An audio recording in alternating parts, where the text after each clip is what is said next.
Well, welcome to episode 3, guys. We have a jam-up show, and we are chock-a-block full core meltdown kind of material tonight, so it is going to be a blast. Quick around the room real quick. I'd like to welcome one of our co-hosts, Brandon Bishop's with us tonight. Hello, everyone. He's the IT guru behind Inked Marketing and, again, also NSC Live TV. And also, again, my cohort in crime here, Dustin Burnell from The Listeners with us. So we're going to kind of go through a little bit of stuff real quick, some housekeeping, tell you about a few things going on, and then we'll bring in our creator for the night and then hit the show a little bit later with Will. So we got a lot going on, so I'll get right to it. Right off the bat, I want to let everybody know that we got several Kickstarters in the works right now. We're just jammed up with Kickstarters. So I'm going to run through a couple of those real quick and kind of show you what's going on. Dustin right now is already done well and has gone ahead and blasted through and funded. He's at 114%. We've got 13 days left of that campaign, so make sure you check out The Listener. And if you go back to the Comicradery, you'll see all the links in there. Also, too, Emperor is with Nippon. He is it's a samurai book. It's an awesome book. I've seen the artwork for it. And I'm going to bring up a couple things. Let's see. I'll show you guys if this will do what I want it to do. Let's see. I'm seeing some real cool samurai stuff right now. It's a lot of cool samurai stuff out there. It's absolutely. Well, we just did one. We're partnered with one right now. Yes, so, yes. And he's going to be coming back on Indiegogo. So we're going to get another round. And I've got listening here. We got another round coming up for Swords and Solace. So yeah, absolutely. So we all need to be up for that one. It's gonna cut in and out for a second. I'm just gonna kind of flip through and show you some examples. Here's the book that's up now. Super cool looking, like old school stuff. Old school, exactly what I was thinking. Old school kind of stuff. Apper's he's from Turkey. He's been on several books before. He's got a lot of good stuff out there. There's other books coming up. This is the book right now that we're going to be talking about tonight. Hero. So Hero, yeah, it's going to be a lot of good stuff on that one. And we're also going to be talking a little bit about the book. Christopher was on our show last time. Here's Christopher's book. Christopher's funded as well. Oh, man, that's such a cool project, guys. That's a lot of fun. So Christopher funded. And then also, too, Frank's book's up there. So Frank's killing it. Yeah, that vampire book's, it's killer. I got some coming. So I know you do. It's chock-a-block. Man, it's a really good book for sure. His art's awesome. Yeah, you guys need to check it out. If you don't know, Frank's tied in. He's editor of Heavy Metal Magazine. He's got Warlash out there. He did work on Bob's Burgers. You name it. I mean, if you just look him up, you scroll through all the stuff that Frank's done. He's got all kind of stuff going on now, all kind of animations on Goontoon that you need to check out. So there'll be some other links we'll have up for sure. Also, too, another one that just funded 4 days right out of the bucket. Wow. Was the Darkness book. Yeah. That's good. Man, the cool thing about his book though is he's taken an old school concept, back in the 80s manga and bringing 80s manga back, the stylized manga. It's a lot of fun. Great book and a great writer as well. Really cool guy. And then Justin Gray's coming back with us, and he's going to be doing Bill of the Kit, which is another really cool, it's a Western Kung Fu monster hunting kind of book. So you can definitely check this one out. I've seen some of the artwork already, read part of the story. It's going to be coming soon. And that one, let's see, his is going to start April the 6th. So that's coming soon.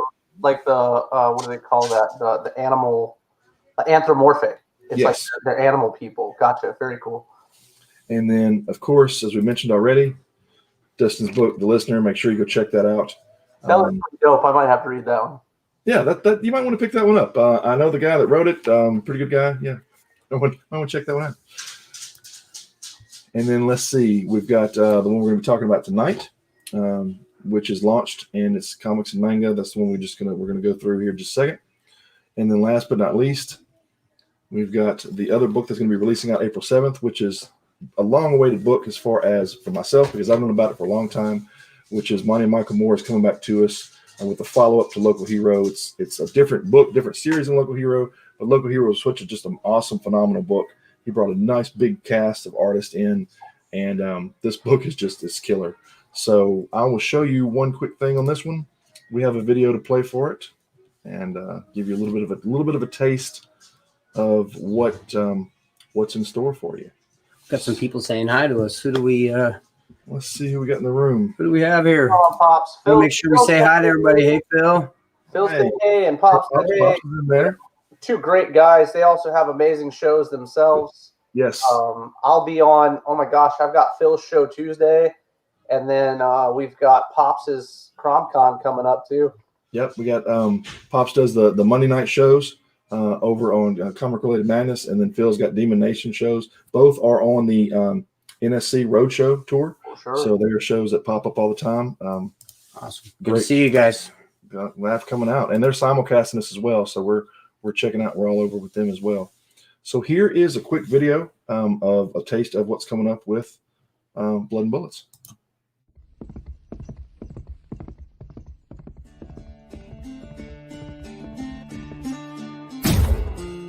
Oh.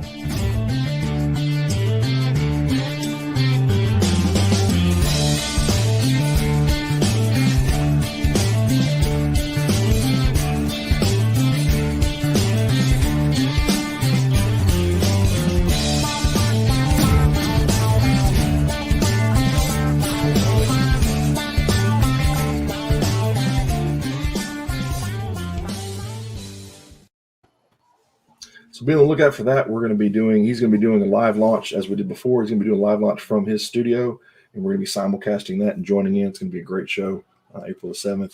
And here is this was just finished up, just maybe 10 minutes before the show aired. We need a little bit of taste of some more from CRIT, right? Just a little bit more taste of what's going on with that book.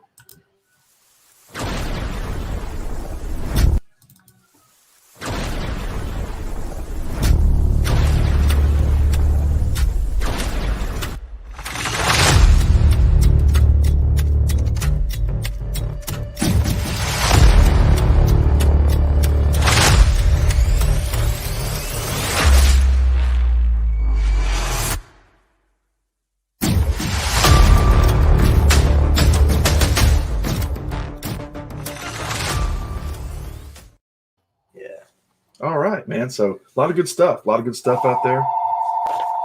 And of course, that's how it goes when you're live. Do we know what CRIT stands for? Yes.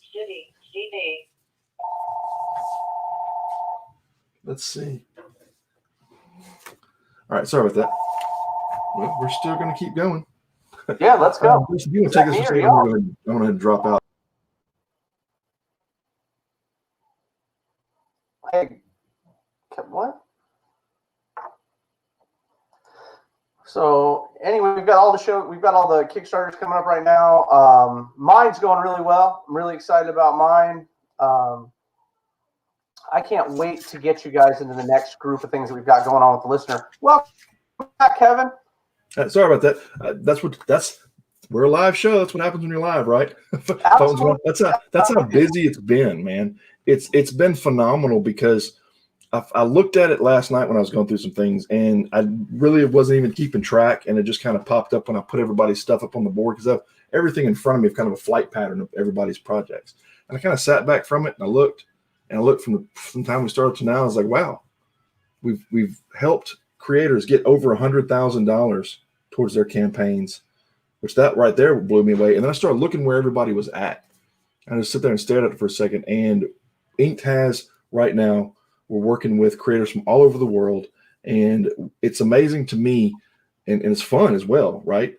That we are operating right now in 6 different countries and on 5 different continents.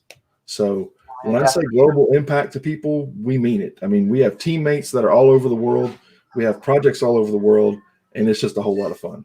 So I mean, like we picked up ES through you guys, and yep.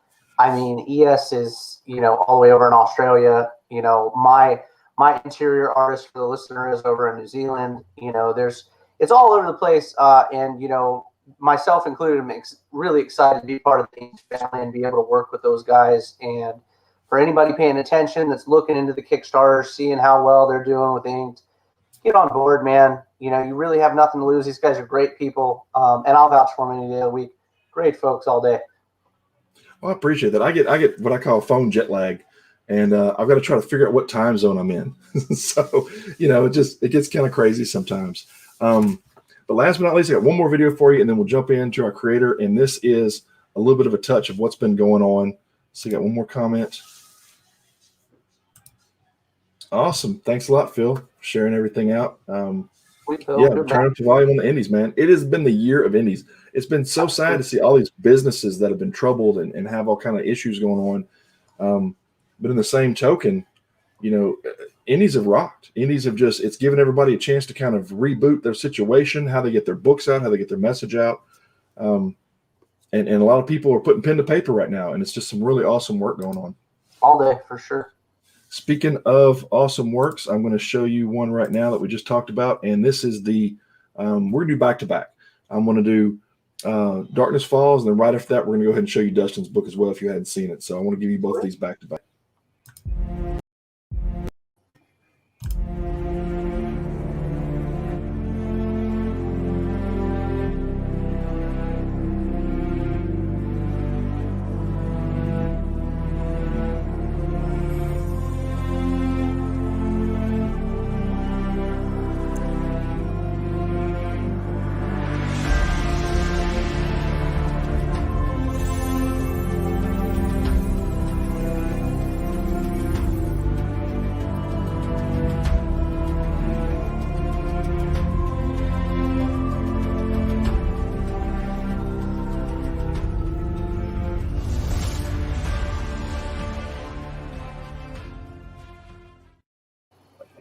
Oh yeah, and here is now. That's just an awesome. Like I said, that funded 4 days out. Bam, he's there and he's busting through stretch goals. And now here is the listener.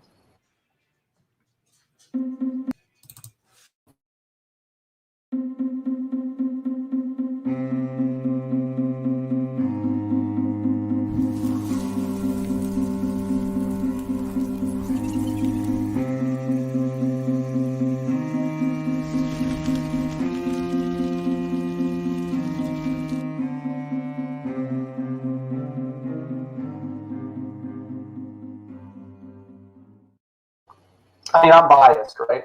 I'm biased on that one. So no comment. I'm biased too, but I love the book. So man, yeah, I appreciate that. Book is amazing to me. Like, it's even picking it up myself. But Stone's book is looking good. Everybody on that we've got with us, the Kickstarters, are looking great. Everybody's having a good time, and there's always just positive feedback. You know what I mean? It's and it's just great to see everybody's. You know, what I would say, watch everybody's dreams come true. That's just a really, really awesome feeling to see that happen and to be a part of it. For sure. And you know, we're fixing to bring up a little bit here, and I'm going to drop out and show you a couple things, and let's bring in our creator for the evening. Sweet. Hey everybody. I'm Sam. How's it going, man? Hello, Kevin, Brandon, Dustin. I've been seeing a lot of listener stuff this past week. Man. That's good stuff. Looks nice. I like the style that you have on it. I appreciate that, brother. I appreciate it very much. And he's coming to us all the way from Ecuador. So how cool is that? Little over the pond there, but a little over the pond. But we're just I'm Eastern time, so we're straight south, you know. So there you go. There you go. It's right there. I'm surprised anybody's ever heard of Ecuador. It's funny, like even I didn't really know Ecuador prior to this. I just but it's a great place to live. We've been living here, what, 4 years now. That's awesome. You were in what, Texas before, wasn't it?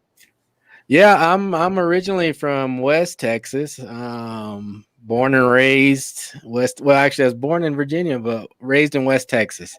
Okay. And after that, spent my whole life, adult life, in Austin, and then decided I'm tired of the 9 to 5. I want to escape the matrix. It's time to see the world, try to do different things. And I started looking for ways to make money online, and I did. And now I have kind of the freedom. You know, I've been working remotely before it was actually cool this past year. So there you go. For us, it's kind of going straight in, staying on doing the same thing we normally did on a Friday or Sunday. That's awesome. Yeah. Why'd you pick Ecuador of all the South American countries? Ecuador. Is that why? What's that? Is it because it's the most stable of all of them? Actually, Ecuador is the safest Latin American country on record right now. A lot of it is because our friends were going to move here when we're in Austin, because we were saying, well, we want to move out of the country. We want to go see other places, have more freedom, kind of live. And prior to Ecuador, we had actually moved to Japan, and then we couldn't get the visa to continue to live there. So we were like, we got to find another place. And Ecuador actually ranked at one of the top places Americans retire to. Oh, wow. So I was like, okay, they got the infrastructure, they got good internet, it's easy to get around, and it's just a beautiful country. I don't know if anybody's been here, but you got the Amazon jungle right over here on this side of me. And I'm in the Andes Mountains, so I'm in the city of Cuenca, and on the other side is the coast and the Galapagos Islands. So we got access. Galapagos is actually part of Ecuador, and all the stuff was in 3 hours, 1 hour in either direction. So that's fantastic. And the exchange rate's probably pretty good too, eh? Well, actually, now Ecuador as of 1997, 98 has been using the American dollar, so we haven't had to switch over. Except we don't have about that. We need to what's that? As we're getting older, Kevin, we need to think about where we're going. Yeah. Ecuador sounded pretty good right now. It sounded nice right now. Like Costa Rica or Ecuador. Yeah, I'm in. Costa Rica was actually our choice before Ecuador. We're thinking Panama, Costa Rica. Ecuador's cheaper. What you get here for, like apartment, you basically had a friend, he was paying $800 a month in rent for his house.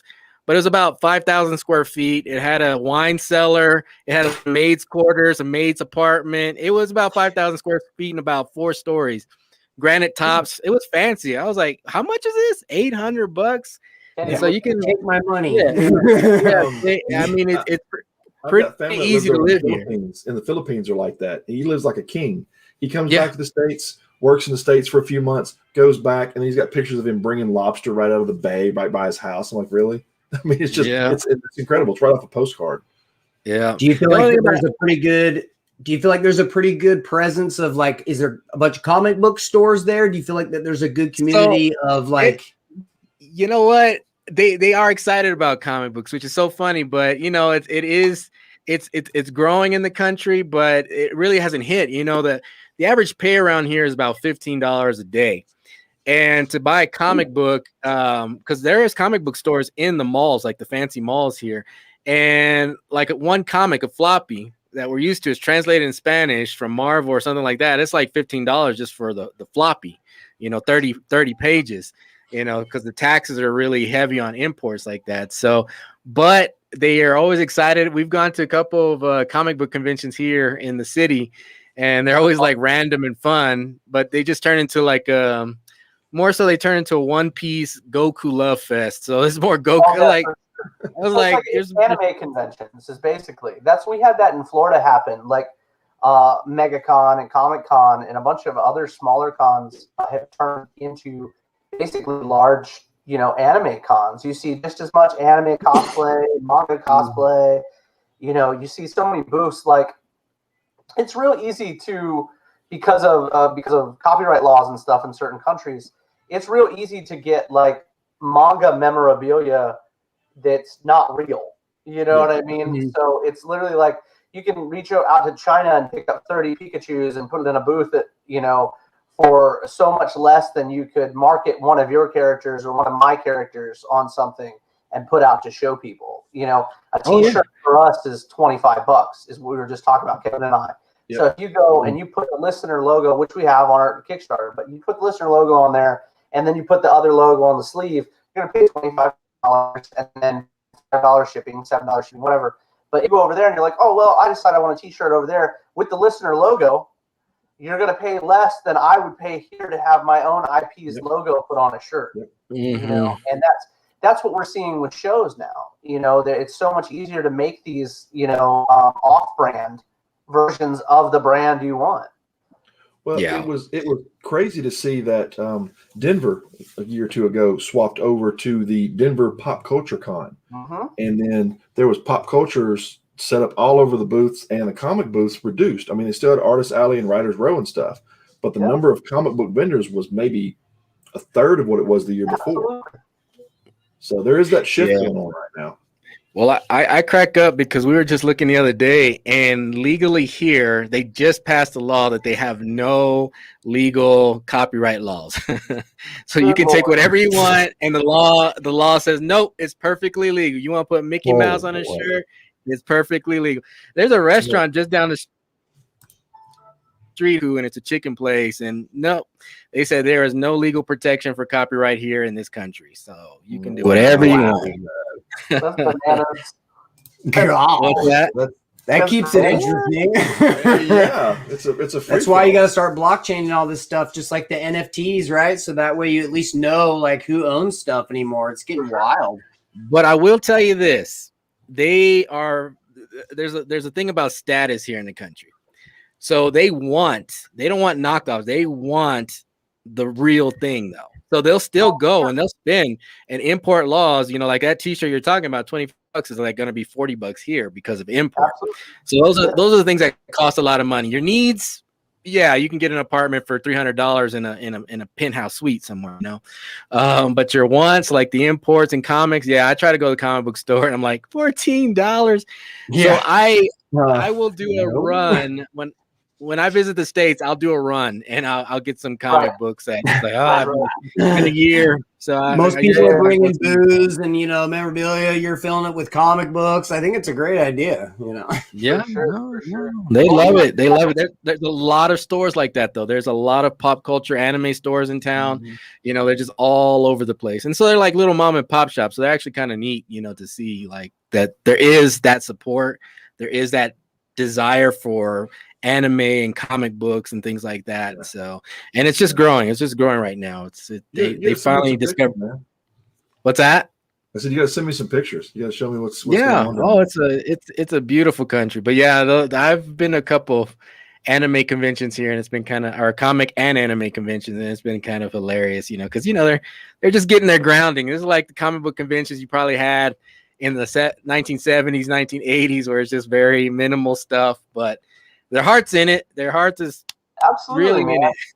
Well, the thing is, we have to get away from this. There's a particular manga producer that we won't name names with it, but they put everything out. You mentioned the Goku One Piece conventions, and that's what they're doing. It's all their characters, their particular IPs. They're very popular because they have the money to put it out in every country, so everyone's seeing it. Versus really, really good stories that you don't see because they're not put out. It's just like Marvel and DC and everybody else. They own the market. So they put out these IPs that they want you to see. They run the IPs for 500 to 800 chapters. You know what I mean? And people are trying to keep up with that. And, it's hard for people that are putting out their own mangas and whatnot to keep up with stuff like that because they're not one of that particular productions, the reason I'm not using the name is because I don't want to deal with the shenanigans that they like. I don't blame you. But to visit this book and check out some of these shenanigans, make sure you go over to inked.pub/wink. It's all capital letters. Again, that's inked.pub/wink, and that pulls up the Kickstarter. Gives you all through the great stuff. There's all kinds of videos there. There's great art there. There's all kind of amazing stuff. Absolutely. We're going to run through some of that art right now and kind of let him tell us a little bit more about it. Let's take a look at it. So let me go ahead and swap around here, and let's get over back to the screen. It's like running a plane over here. So there's 3 monitors going up right now. If anybody's ever wondering how to run one of these shows, I've been in video production and radio and all kind of stuff for 25 years. So it's fun getting back into it, but it's a lot of work from this end of it. So let's bring up the first one. Let's see. I have them all over here. Kick us out. And let's see. I'm going to bring up the background real quick. All righty. There we go. And I'm going to bring us out as well. I'm just going to pull these up. All right. But now I can't hear you. That's the beauty of a live show. Yeah, let's see. We'll have to do it this way. I want to pull it to where, let's see. I got it. Hang on. We'll do this. that right there. Pull this up over here. And one more. See, it's our life. That's what I said. We're not going through this at all. We're just kind of winging it. So let me ask you, when you're right, there's kind of a visualization process, right, where you see things in your mind before you touch the paper, right?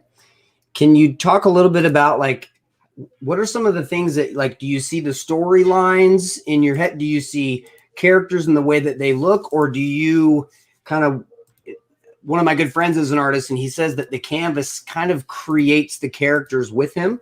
So I'm just kind of curious on your process and kind of how you go about doing your thing. And I'm trying to help Kevin get off. No. I can definitely talk about that. It's just one of those things. Like I just have an overactive imagination. I always have. And for this book, I wanted to tell the story because the story this is like the prequel to the main story, because the story is about a girl. She's a monster girl. She lives during the monster apocalypse, and she's looking for her favorite manga, because, the world's done. She was on like chapter 20 and then the world ended and like, where's the rest of my story? And, I get tired of like, we have all these like doomsday, scenario type movies, but we never see people do normal stuff. Everyone's just surviving and dying. Like it gets old. Like, totally. I hear you. It's like true. people watching The Walking Dead. What's the point? They're just like surviving. It's like, and then you're in 10 seasons of just killing people. And I was like, you know what? You got to have somebody who had hope in the world. Yeah. And so this is the main story. But what I needed for the prequel is I wanted to get to the point where the story is, I wanted to show how it got to that point, not, just kind of talk about the world behind it. So when I'm creating characters, this story required me to just have a bunch of characters, just like 40 or 50 characters. And well, at first it started small, I had like 10 characters, but then my imagination went wild. And a lot of the process that I do is I work in 3D. So I'll take up something in 3D. I'll go into ZBrush and I'll start playing with it, because I have a costume on them, it's just a canvas. And then before you know it, I'm just like, oh, let's put a slash here. Let's put this here. And before you know it, I've drawn up a character. I have a texture for it. And I just randomly go through characters really very quickly, just sketch them out. But then the thing is they start to take a life of their own. Because I don't, like the characters I made, in reality, most of them are just kind of what you call cannon fodder. They were just generic characters. I need some superhero characters that are going to be in this story. They're background characters, and they're not really important. Mm-hmm. But as I started creating some of them, I'm like, I'm falling in love with this character. Like that Blue character right there. His name is Blue. I'm like, I really like him because he looked cool. He was translucent. You could see through him. Mm-hmm. He's got a nuclear reactor inside. And I was like, that just looks cool. The imagery looks so cool. There's another character that I made that she was supposed to be a background character. She's supposed to be in one frame or two frames, but she became interesting. She I think you have the picture there. She's the one that when the white suit and the trim and stuff like that. Her name is Rita. I'll run through these for you. I'm just going to bring them up in front of us because that's probably the easiest thing right now. So I'll just bring them up this way. Easy enough. I'll start. But she's supposed to be. That's just 52, like Area 51, but 52. He's an alien that's been housed at Area 52 for some time, and he's gotten out. If you've ever seen that movie, Paul, kind of a reference to Paul, Okay. And I just thought he looked cool. I put a 52 on his chest instead of Area 51. And so you're saying that he was a background character and then you kind of evolved him into the storyline? Is that? Well, yeah, exactly. Like a lot of these characters were just background characters. I needed just, extras. They need to interact with, absolutely. But as they start interacting, the characters just kind of take a life of their own. I'm like, well, what would he do in this situation? And then just it kind of grows from there. So that's one of the things that, happens to me. He was supposed to be the archetype for Batman, that it was like, I need a Batman character archetype in here, because again, so you're drawing all this in 3D, my friend. So you like start with the skeleton. So this is all you? Well, I will start with a base model. Incredible. So there's a lot of base models out there. What I'll do is I'll take it into ZBrush and then I'll start to pull and stretch and do all kinds of things with their faces and things like that.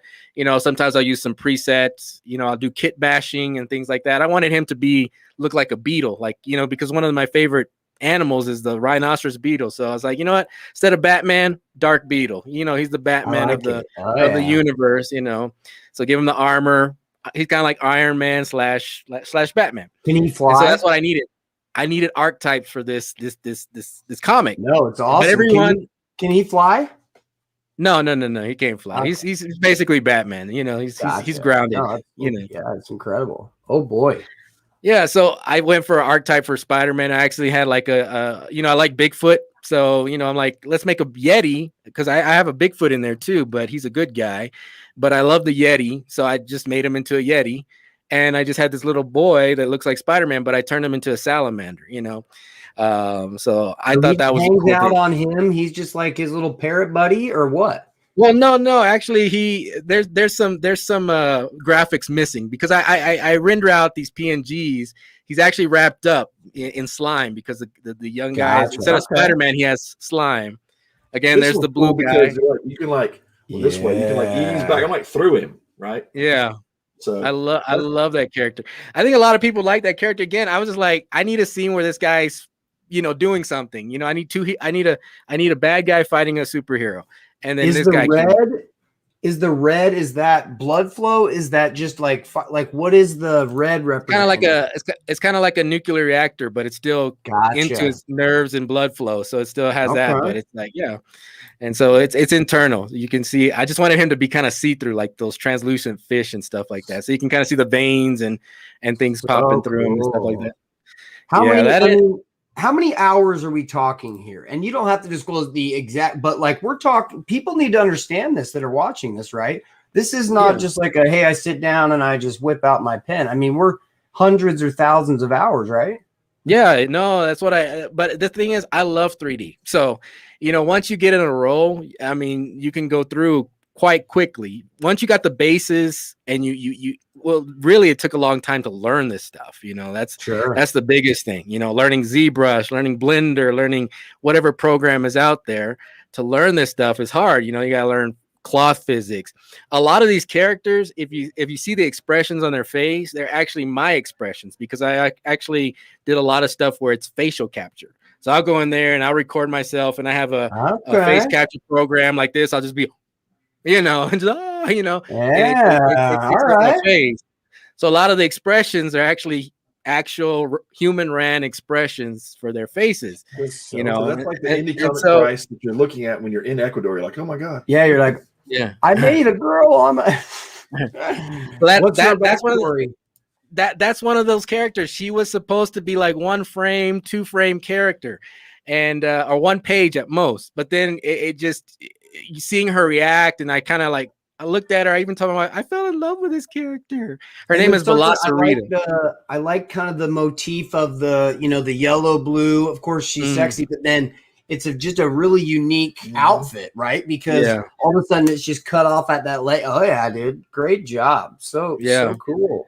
And I actually wanted to give her muscle tone, because she's what her power is. She's like the Flash of the world, right? She's super fast. So she's the fastest person alive, and the thing is, she's got muscle tone, you know. No. But she's got a runner's muscle tone on her. Okay. And I like these characters right here, because, you know, like, again, I was looking for archetypes. Like, I need somebody who's the strong one, you know. And so of course, she almost looks like She-Hulk, but, you know, she's purple. Her name is Pink Mari. And then of course the one that's a speedster was Rita. You know, and then we have my answer to Squirrel Girl, which is Min Young. Her name is Min Young. She's a Chinese. You know, I like to put a lot of diversity in the books as well, but you know, that's one of my big things. Is I see. So with the premise of it, you were saying that they all kind of meet each other. They all have separate, and they all kind of meet together in the apocalypse, and they kind of team up. So at the part of the story we're at, it's kind of like the golden age of comics. You had the superheroes, they won the day. They're basically the Justice League, right? You have the Justice League, you have all this, but I'm starting the story from the golden age of heroes. When everything is good, the heroes come and save the day. They have teamwork. Everything's, you know, they always win. You know, during that time when you always had the heroes winning, it was always just positive, always just positive. And in this point in the story that we catch them, they're at that precipice. Everything's good, you know, bad guys come, nobody dies, there's no consequences, it's all good. But finally one day they win, the bad guys win, and it goes into a darker area. So that's why it's the golden age gone, because we're going to get to the point where we see these heroes, and again, most of them were supposed to just be background and fodder, but they became deeper stories, you know, because I let the characters just tell a story. You know, I was like, oh, let's put this here. And it might be really cool for you as an artist to, you know, get some feedback from the fans, right? To ask them, hey, do you know, which of the characters do you see having you know, their own kind of a storyline? And you can run all sorts of ways with characters. It's so cool. Going back, if you can go back to that one character that looks like he was in a jumpsuit, he kind of ripped his shirt off there with the hair. Yeah. So this guy is actually going to be our main. What's that? Yeah, this guy's our main antagonist in actuality. His name is Milton. So he you know, I like to deal into the you know, multiverse type stuff, and he came from where basically Power Rangers were. You know, he came into the what we call like the DC universe, and he was stuck there in the DC universe. And you know, he was a hero in his world. He was a Power Ranger, basically, Super Sentai. We don't want to say it's copyright or anything, you know, do copyright, but yeah, basically a Power Ranger. So when you think about the Power Rangers, what was their job? Their job was always to destroy monsters. You know, that's what they did. They destroyed monsters, no thought behind it, swiped the sword. And so when he came to this world, he has heroes that are always putting bad guys in jail despite all the bad stuff they do. He kind of went, you know, into a mode where like, they're monsters. Why are we not getting rid of these monsters? So he's kind of the darker element of this world. So when everything goes a standout power, you know, what makes him... Actually, that's the beauty of it. He comes in with no powers, but he's in a world where a lot of people have powers. So what he tries to do, like if you ever watch Power Rangers, you know, anytime they get a new bad guy, they always get a new weapon, new power, new this. They always, yeah. So he comes in with that mentality, like, you know, I'm a human. I'm like a peak. Yeah, I can fight like the Batman of the group, but I'm just a human. But there's ways to get powers in this world. All these people have powers. Let me start stacking. So he starts going through and stacking powers, you know, because he wants to be the strongest one to be able to destroy what he deems as monsters. So his main powers at this point, he's basically have toon powers like the Mask, you know, or Captain Carrot. Almost not at this point. Not at this point. At this point, he has the Thor's hammer, Mjolnir, and he has Excalibur. So that's kind of gave him a bump because, you know, he's used to, you know, using swords and weapons as a Power Ranger, basically a Super Sentai warrior. And so he has the power of Thor. He has the power of Excalibur. He also has some tech upgrades, you know. So right now he's actually in prison because he kind of like, hey, I'm not gonna let these bad guys live. You know, like if Joker's around, like the Joker, yeah, he's gone. Like he's a monster. Why am I leaving him around? I'm with you. And then you have the good guys are like, hey, this is not how we do it. We don't do it like that. He's like, well, I do. And so, well, he's going to prison. So he just busted out to come save some people. He came straight out of prison when he found out things were going down. So that's why he's got the orange jumpsuit on. For sure, I dig it. And the hair, bro, the hair stands out like something straight out of like Dragon Ball, like Superman 3 hair, you know, like just way out like that. It's really cool. It's a very eye-popping concept, you know, when you see Oh, go ahead. No, it's like, you know, when you see something that stands out, you know what I mean? Like there are interesting things about your characters that each stand out that make them unique, you know? Yeah. Like this guy looks like an old Yeti. Like he's balding at the top and he's just like ready to throw down, you know what I mean? I wouldn't want to run into him. I probably wouldn't think, but it's pretty cool. I love Bigfoot, so I was definitely I'm always having to work Bigfoot into any story that I do for some odd reason. It's got like there's got to be a Bigfoot, you know. There's got to be a Sasquatch, you know. So I guess as a kid, them as like a species, like your Wendigo, your Sasquatch, your Yeti. You know, they're all different. That's interesting. Very cool. Yeah, very, very cool. I I try to keep that, because that's going to be a part of the story as well. You know, we get into like, why do Bigfoots exist and things like that. So it kind of goes into, as we get out, like I tell people, this is it's a kaiju comic / horror comic disguised at first as a superhero comic. That's really interesting. So when you say a kaiju comic, you know, when I think of like the smallest kaiju I think about would be like Manila or Godzilla Jr. or, you know, or when the new Gamera, you know what I mean? When he was almost like a tiny turtle, you know, and he got bigger. I can't remember what they called him at that point. That was such an epic statement. Can you No, really, that was so well said. I want to make sure that you said that again because it was such a great way to articulate it. Can you say that again? It's a superhero comic. I mean, it's a kaiju comic disguised. Or I forgot. It is a kaiju / horror comic disguised as a superhero comic. There you go. That is a hell of a title, bro. Are you pushing the kaiju, like, not to give away spoilers, you know, but it's very interesting when you talk about the way the passion that you have talking about what you've written. So are you, when you talk about kaiju, you're talking about, normally people think massive monsters, you know? Yes. So you know, as a kid, I think, you know, the thing is, I know a lot of people when they create superheroes and stuff, they always like to do like, you know, it's always some dude. But as a kid, I was always into just the monster aspect of things. I love Godzilla, Gamera, all that stuff. I still love the superhero stuff, but that stuff still kind of took precedence over it all. So talking about that, and you know, we'll pull you into something really interesting right now. So Marvel actually had the rights to Godzilla years and years ago, right? So they had Godzilla actually fight the Avengers at one point, which was really cool, as well as the Shogun Samurai. You know, and that was a lot of fun stuff. But, you know, they shrunk Godzilla to a point where he was actually the size of a small rodent. So when we think of kaiju, I don't think that size is secular like it used to be. So, you know, are you going to be introducing big things to deal with little things, or little things to deal with your big things? Or so that's the beauty of it. I don't know if you've ever seen like the Mist series, how they kind of just open Pandora's box, or even like the Cabin in the Woods, where they kind of just unleash everything. Well, the basic story is the chain of events goes where, you know, you had the golden age of the superheroes, and you had the ultra age, which is going to be our second book, where you have the more darker, gritty, like the 90s superheroes. So I'm taking people through that, you know, and then after their era, because they caused problems, and Milton's in the middle of all that, monsters are released onto the world. And now we're talking about, you know, you have unicorns returning. They're taking over the Midwest, but they're not nice unicorns. If you ever read the mythology of unicorns, they're not nice creatures.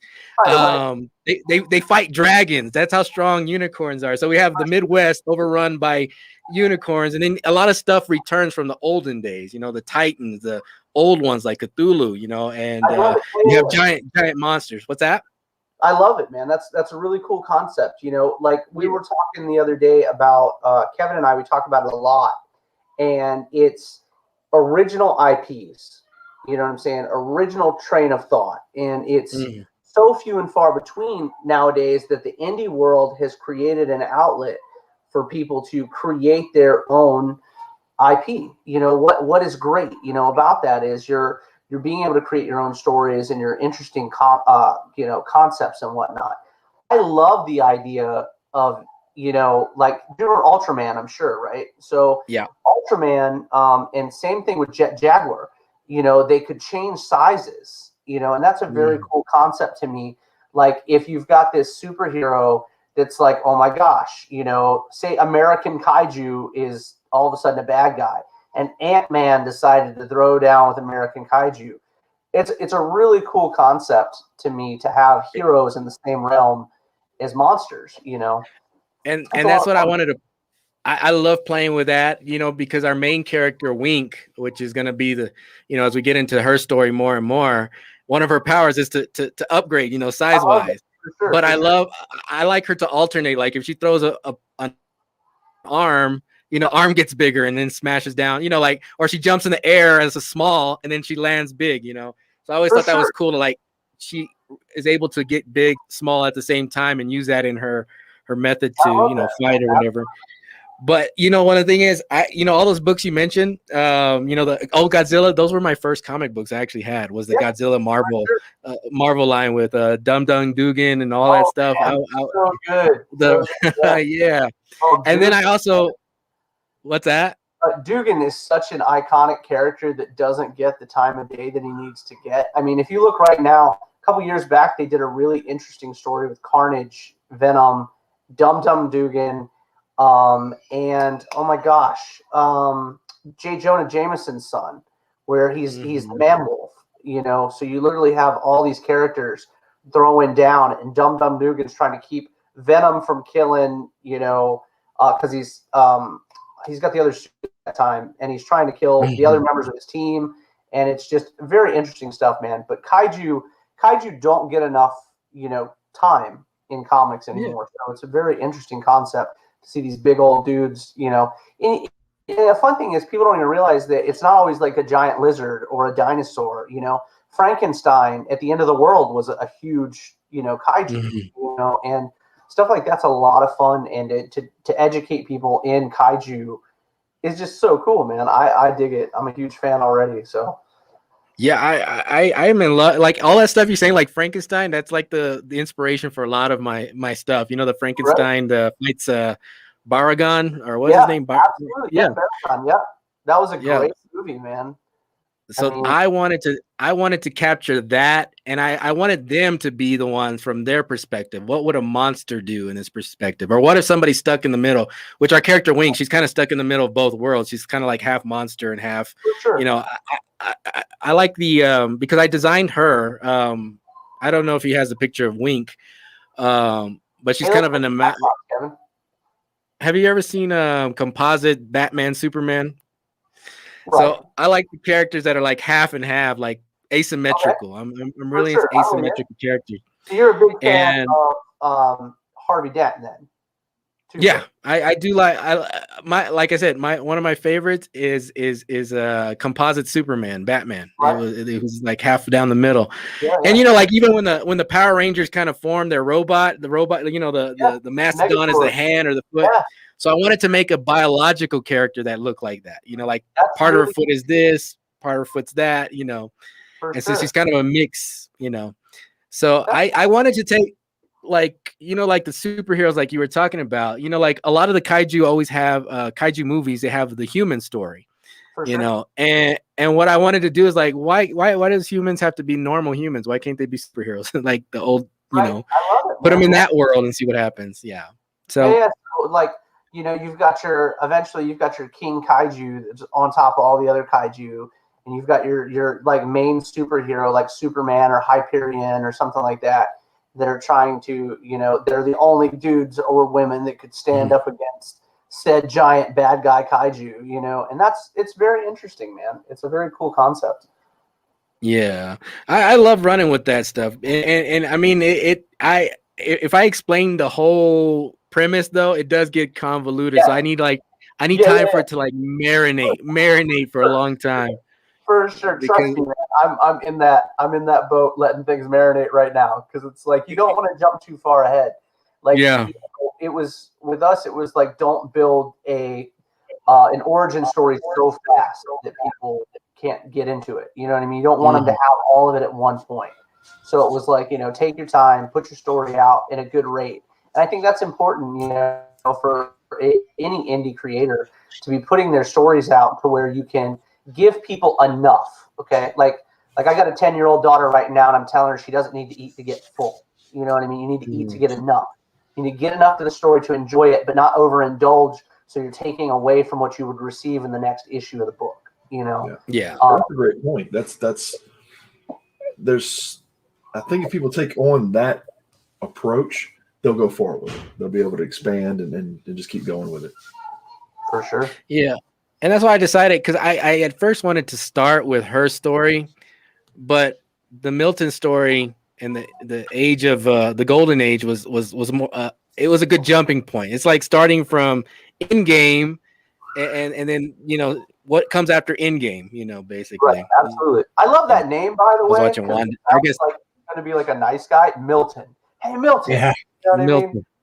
Like that's just like the nice guy name that he would work in my office, like filing paper for me or something. Like, hey, Milton, help me out. You know what I mean? Not come over here and wear me out with that awesome jumpsuit you got on and Super Saiyan hair and like beat the tar out of me or anything.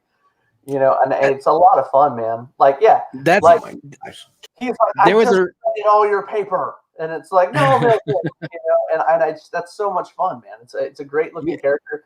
The designs are great, and you mentioned earlier, and like I said, you don't know, and a lot of people don't know, I'm an engineer. I went, the Dave School for Digital Engineering and Design, and I love that. So are you taking rigs? So are you actually using rigs, full models to do these? So you're always using one, but yeah, so you're painting it one time, and then you're being able to move it to your, for the scenes and stuff. So what I do is I'll use whatever aspect. Sometimes I'll kit bash, I'll use, because this one actually has an AI driven face. So I'll find some AI driven faces out there. Like there's a site called thispersondoesn'texist.com, and I'll find somebody that matches the character, or even sometimes I'll find a movie star or somebody that I want to match. Then I'll run an AI that puts the face on it. Then I'll make adjustments so it doesn't look exactly like the character. Absolutely. Yeah. And that's a really interesting take on comic books right now. We talk about that every now and then. It's based on what you enjoy or what your skill set is. You know what I'm saying? And I think that's very important because, manga were treated the same way at one point. They were like, nobody wants manga. It's not traditional comic books. It still takes people's time. It still takes their talent. They're still giving you a wonderful story. It's just different, and people don't care for different. So we have to change that perspective, as a group of people, as collectors, as readers, as writers, creators. We have to show people new content and new ways to do things, So I think it's awesome that you're taking rigs. I think it's awesome you're kit bashing. I love doing it myself. So it's a very, very cool thing to see when, you're doing it this way. Like right now, the listener, we do a painting art style with the listener, with Eric, and his work is absolutely beautiful. And then with our other book, it's all, on hand and then scanned, by hand and then scanned, and that makes it very interesting because you get to see the two different facets of the industry right now. And what people are not seeing is enough of the behind the scenes, I think. When you go to, when you do a sketch, you do a sketch. People can watch you sketch. When you take a model and you're using Blender and stuff, it's a very different thing for people to understand the concept of what you're doing. I mean, you're literally taking when I say rig, for people that are watching, a rig is like a skeletal structure that you're placing a body over top of so that you can move the joints, the wrist, the fingers, the mouth, whatever, and what have you. And it takes so much time and so much talent to be able to put them all together, because if you miss like one point, oh my gosh, it's awful. You know what I mean? You can have an elbow that's flipped up in a different direction than you had intended it to be, all kinds of shenanigans, and just, you're not working on the X and Y. Now you're working with X, Y, and Z, which is a different factor altogether. So it's a really cool concept, man. And I applaud you for taking that route. Because it shows how dedicated you are to your craft, and that's a very cool. It grew out of necessity. So one of the things I try to look into, and like these models are great because a lot of them are DAZ models that I kit bash and stuff like that. But again, I had to learn ZBrush, and right now I'm trying to get them all into Blender, and that hasn't been a lot of fun because I'm actually having to, I learned how to rig and other stuff. I used to use Hash Animation Master, but Blender's pretty powerful, and I'm having to learn how to rig because what's that? Have you used Maya at all? Maya? No, I have a bad attitude toward Maya. Like, okay. I always thought they were the devil. I always thought they were the devil because they would buy up programs that I loved and then hike up the price. Like I used to like, there was one called Motion Builder, and you could buy it for $400, and as soon as they grabbed it, they didn't do anything with it, but they hiked up the price to like $3,000. And I'm like, it kept it out of the hands of normal people. So I was like, no, I don't like people that keep things out of the hands of normal people. I'm with you. And so I've been getting, what's that?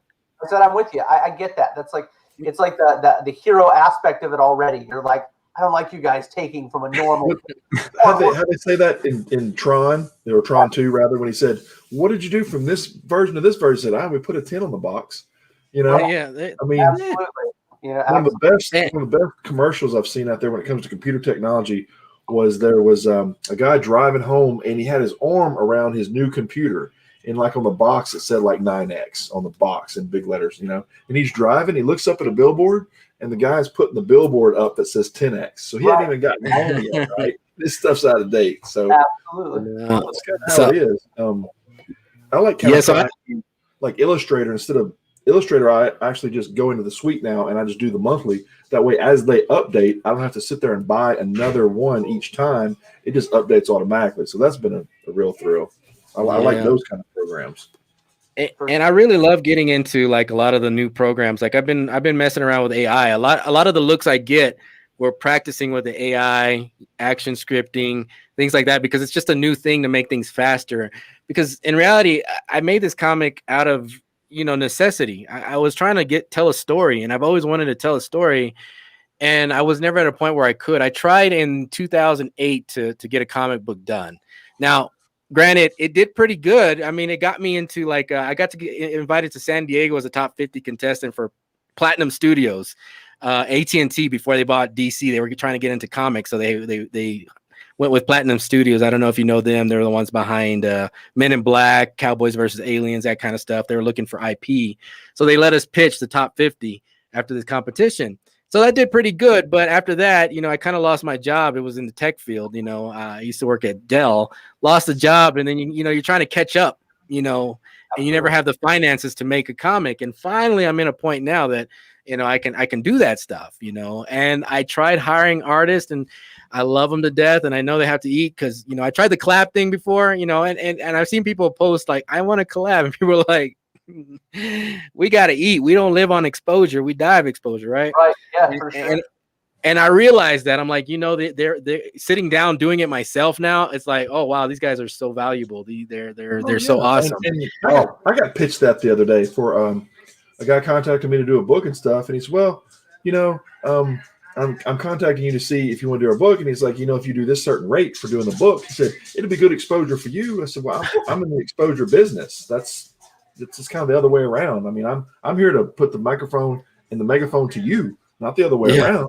I mean, if you like the work, that's awesome. We get 65-70% of our business off referral business, and that's the way we love it. But I just thought that was kind of an interesting conversation where he was pitching me on, him to pitch me, and I was like, well, that's an interesting take. I mean, that's, Well, I mean, everyone. What's that? I was just going to ask you real quick, because we're almost about an hour here. I was just curious kind of how your family, are they pretty supportive with you? Do they help give you ideas? Does dad just go off into his little shed and draw the stuff? Like, I was just curious because people forget that, right? You have your families and your kids and all this different stuff. So I was just curious how they kind of interact with you. So it's funny. We don't have kids, but we actually adopted, semi-adopted somebody from Venezuela. She kind of came into our lives about 3 years ago. Yeah. She's been I living meant with family. us. Yeah, just kind of how your family supports you. Yeah. Yeah. So yeah, my wife, she's the one, at this point now, she's our accountant. she's the face of our business and all that stuff. And I'm kind of retired. So we kind of work that way. And the girl that we adopted, we kind of took her under our wing and I taught her video editing. So she kind of took over right now. She's actually video editing our work. She came with us. She was 18 when she came with us, and now she's like 22. Going on 22. It's such a good 23. That stuff. That's really cool. Yeah. So now she's making a living online, and she, and so we taught her how to make a living, be self-sufficient. And now that I don't have a job, because she kind of put me out of work. My wife's the face. I'm going to work after this, but my job is technically push the button on the camera. It's like push the button because we do like videos for business. Button. And my job is push it. We were going to run an ad. It's like my wife. Yeah. My wife was going to be like, I'm the face. I'm the actress. And she was gonna go like, I'm the video editor, and I was gonna be on the side like, and I pushed the button. You know, that's all I did. I always tell people to ask, you know, I said, well, we turn levers, push buttons, and, you know, move knobs and stuff. I said, that's what we do. We're back here pulling levers and doing stuff to keep live shows going for other shows. Oh yeah. You know, there's a lot of you know, the button pushers are needed, man. You need to be the George Jetson and just hit the button. Unless she gets one of those clickers and she could do it herself. But that's pretty much. I was gonna say, bro, like, you gotta have something to do. No, that's really cool. It's important to have family support, so that's really cool. Yeah. But I worked hard to get to this point. As far as, you know, I always told people I work hard to be lazy. You know, because when we started the business, I was working 20. You know, I was doing my day job, and I come home and work and get this done, you know, like get this video business done. Finally, that was able to support us. Now we're in a position, we live out of the country, so our money goes even further. We don't even have to make that much to live well here. And, you know, so my wife's been really supportive in helping. And now it's like, you know what? You've been wanting to do these projects.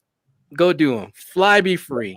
I think here's a check. Point that Brandon brings up, because I think all of us in this room, I think our wives are all very supportive. To be able to let us do what we do. And be a part of this, so that's an awesome thing. No, that's it's really cool. She knows it's like it's one of those things. I think with a lot of creators, it's in your core. Like you have to get it out some way, somehow. And I want to do it visually. People tell me, yeah, you should just write a novel. I'm like, man, my English is not that good anymore. I haven't been to school for a while, but I want to tell it visually. Like I want to get into cartoons, animations, kids shows, things like that. I need to hook and you now I'm finally. You and Frank need to talk, because he's in that path. He's doing he's got his hands in everything. It's pretty awesome. Got craziness going on, man, for sure. Yeah. Well, I'm gonna put you guys together, but we get some creative stuff going. It's been an absolute pleasure having you on the show, man. We'll have you on again throughout your campaign. Okay. Oh yeah. We're at the top of the hour now, so we're about to bring our next guest. I'm going to show a couple of things in between, and always a pleasure, my friend. And we will talk shortly. All right, here's my friend. Hey guys. I think I'm going to live in Ecuador now over Costa Rica. I might have been sold, bro. We're coming to visit. Come on over. Yeah. Come on over. Safest place. Take care. Ciao. Take it easy. Nice guy, right? He's such a good guy. He's always fun, man. It's always fun talking to him. You know, we go jump into the suite like this all the time and go through different things he's got going, comparing notes and doing different things along for the Kickstarter. So yeah, he's always a lot of fun. And just the man, he was showing me some new characters last night.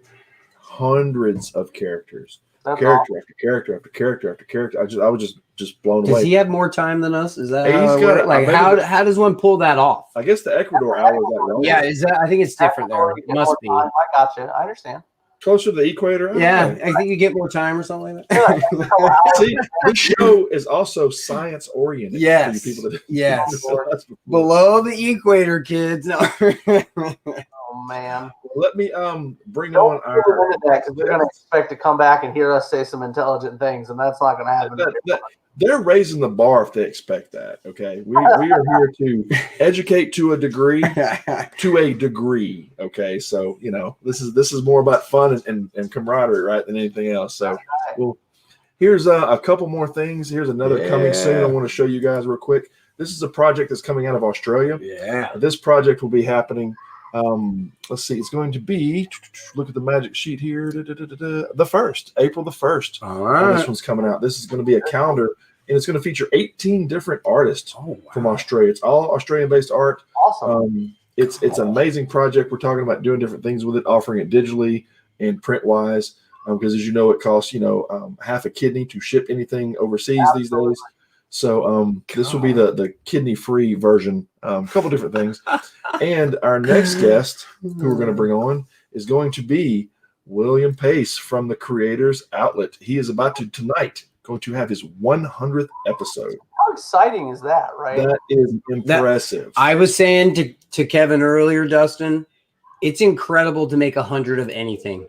Right? I don't care what it is. So hats off. That's incredible. So awesome. Will is Hell so yeah. solid, bro. Will is such a solid guy.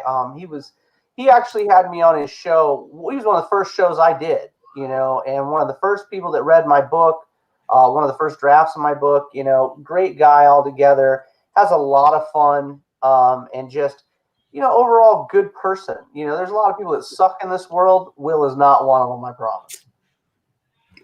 We don't deal with the sucky people here. You know, there's Oh, we ain't got time for that. But to bring on the less sucky in the universe, Yeah. I'd like to introduce my friend and yours, Mr. William Pace.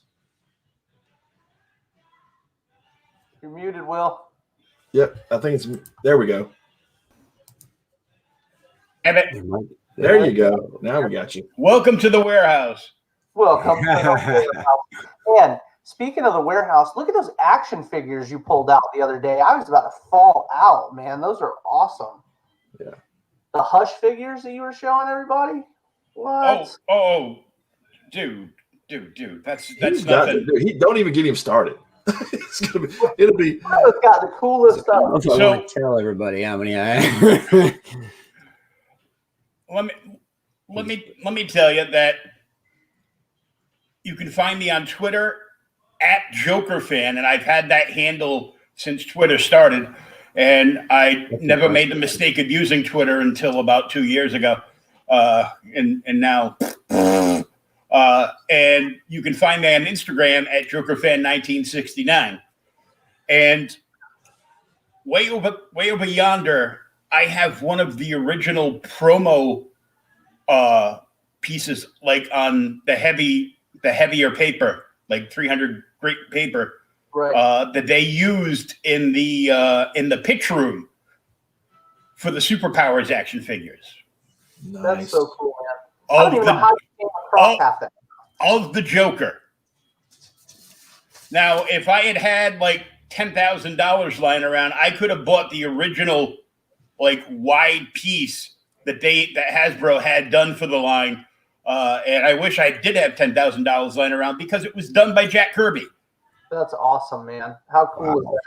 I got to look at it and I was, within inches of touching it. He goes, "Do you want to hold it?" I go, No, I might get too excited. And, We're going to scroll Will's address at the bottom of the screen for anybody who'd like to go, check it out. Wow. but I do have this unpunched Superpowers Joker figure. That's awesome, man. It's actually punched. It's like perforated, but it was never What put out. year is that one? What year is that figure? 1984. Oh wow! Oh, I was 3. That was a year before I was born, Will. Wow, Oh, yeah. That's awesome. Oh, that just set great. the stage. Make me feel old. Yeah. Put the dog on. I'd rather talk to the dog now. If it makes you feel any better, Will, I was 11 at the time. Dustin wasn't born yet. I was just hanging out. Brandon's little. I mean, so yeah, I was. Well, it's fun to look at action figures like right now, right? We talk about all the different things that we see, and like Kevin picks up.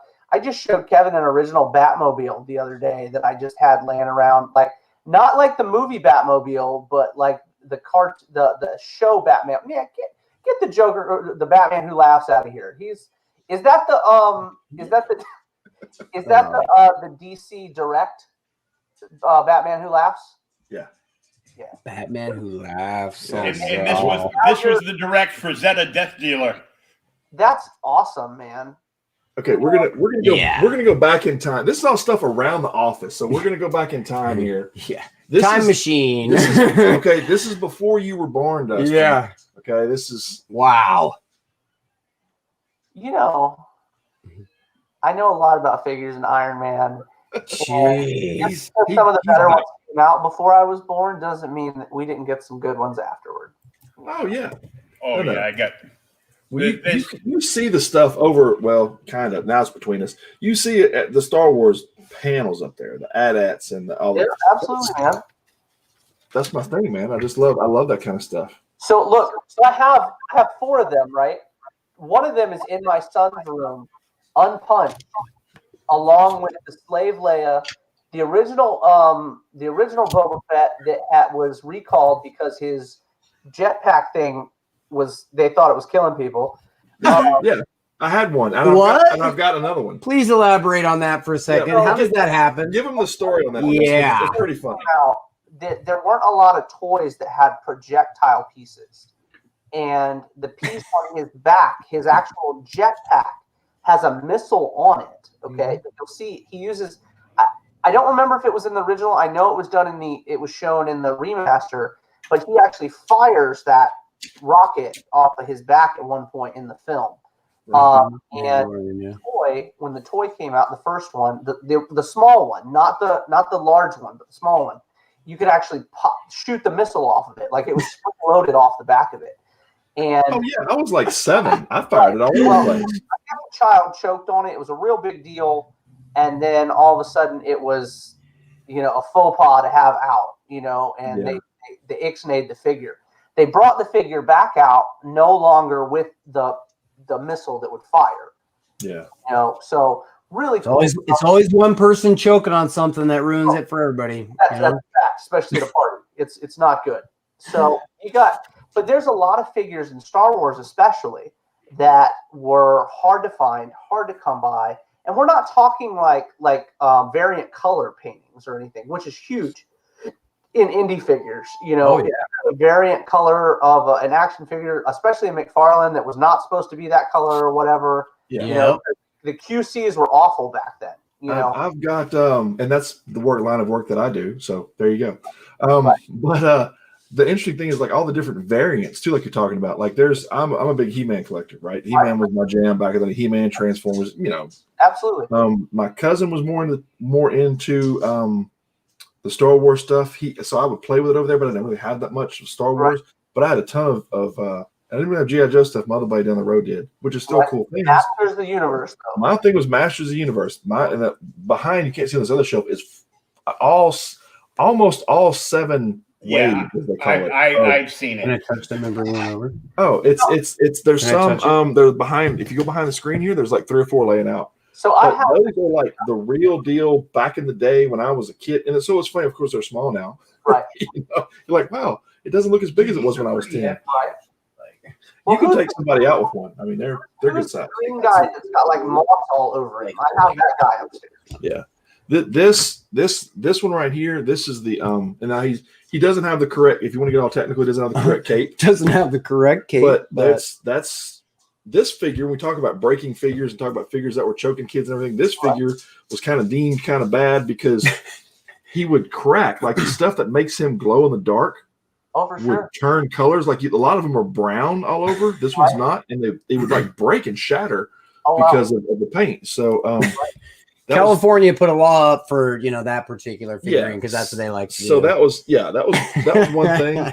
And then this was okay. I've never seen this ever. Please tell me, has anybody ever seen this? This is Snout Spout. This is not one that I had when I was a kid. I don't know that one. And I didn't know till I was an adult, but you fill him up with water here and he sprays out. So it's a thing. I mean, he's a hard figure to find. There you go. Yeah. I've got the guy with the eyeballs that poke out, the guy with the red head and the eyeballs that poke out that are blue. Oh yeah, Mantenna.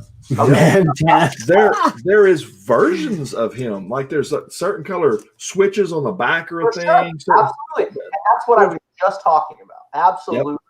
Because there's a and I've got the green moss guy before we continue. I need to know who the green moss guy is because he feels like old school carpet. Like yes, his skin is carpet. That's like shag carpet. Well, or he's and I, again, there's one over there. But he also, they were debating with the new series that came out, and Will probably knows this too, if they were going to put that stuff on the new ones or not, because it was kind of a thing. Like the cat for Skeletor had it. Right. God, I'm escaping the name of it right now, but there's a name for that. For that application of that feel.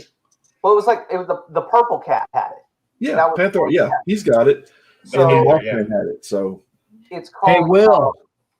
Hey, Will. So when you're going about your day and you're looking at all these different things, I mean, what are you looking for with the different, items that you're getting? I mean, where do you go? I'm not telling you to give us your secrets, but I'm just kind of curious of how you operate. Well, before Kevin moved, I would break into his warehouse and just kind of like smuggle stuff out. It is a small museum in here, that's for sure. So.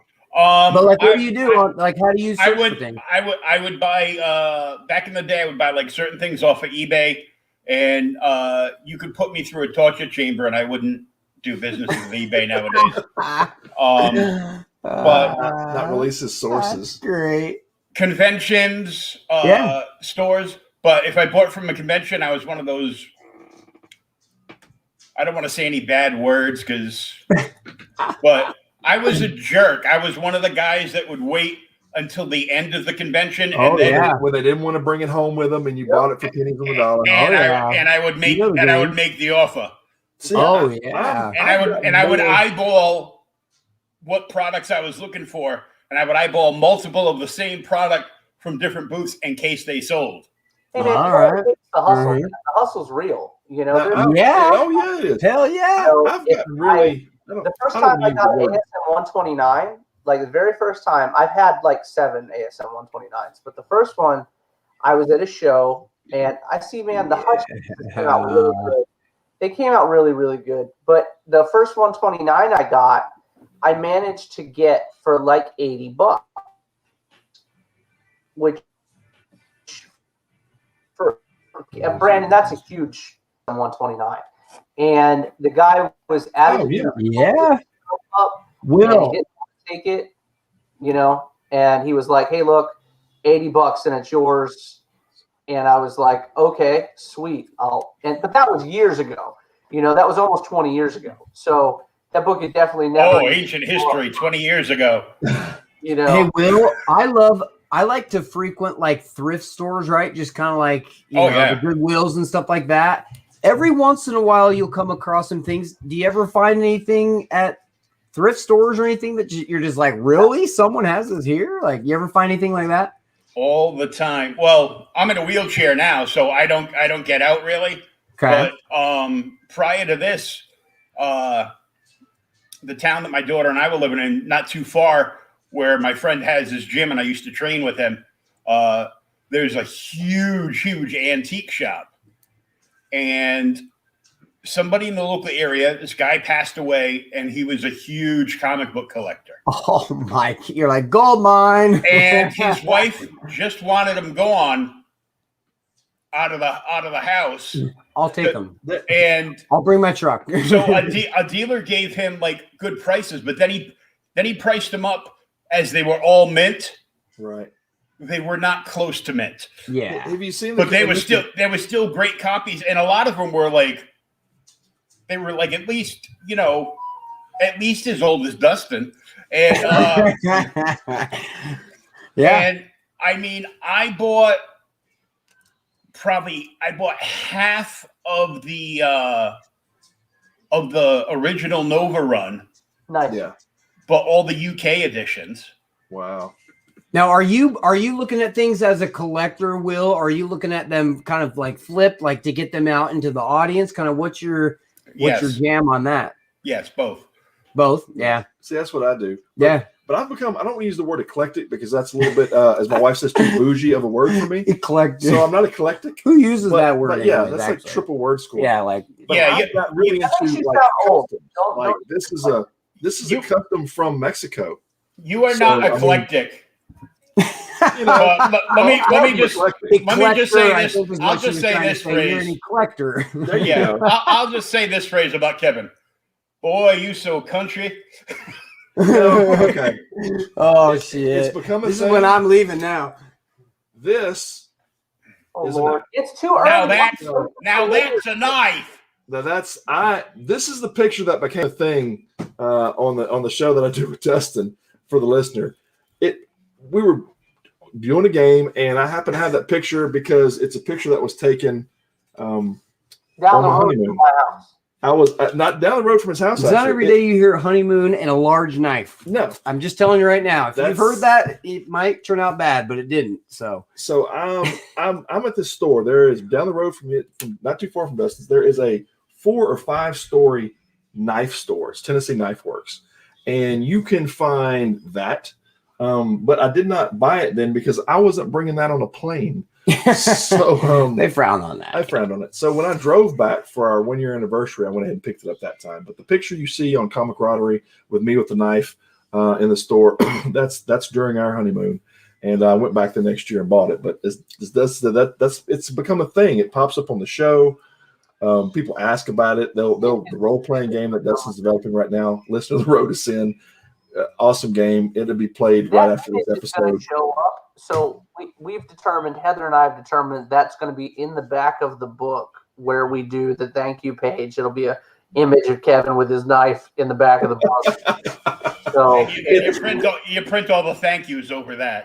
It's popping up in other books. Like it's going to be in the newest issue of Beguile from that Chuck Panu's doing. It's getting written into the book.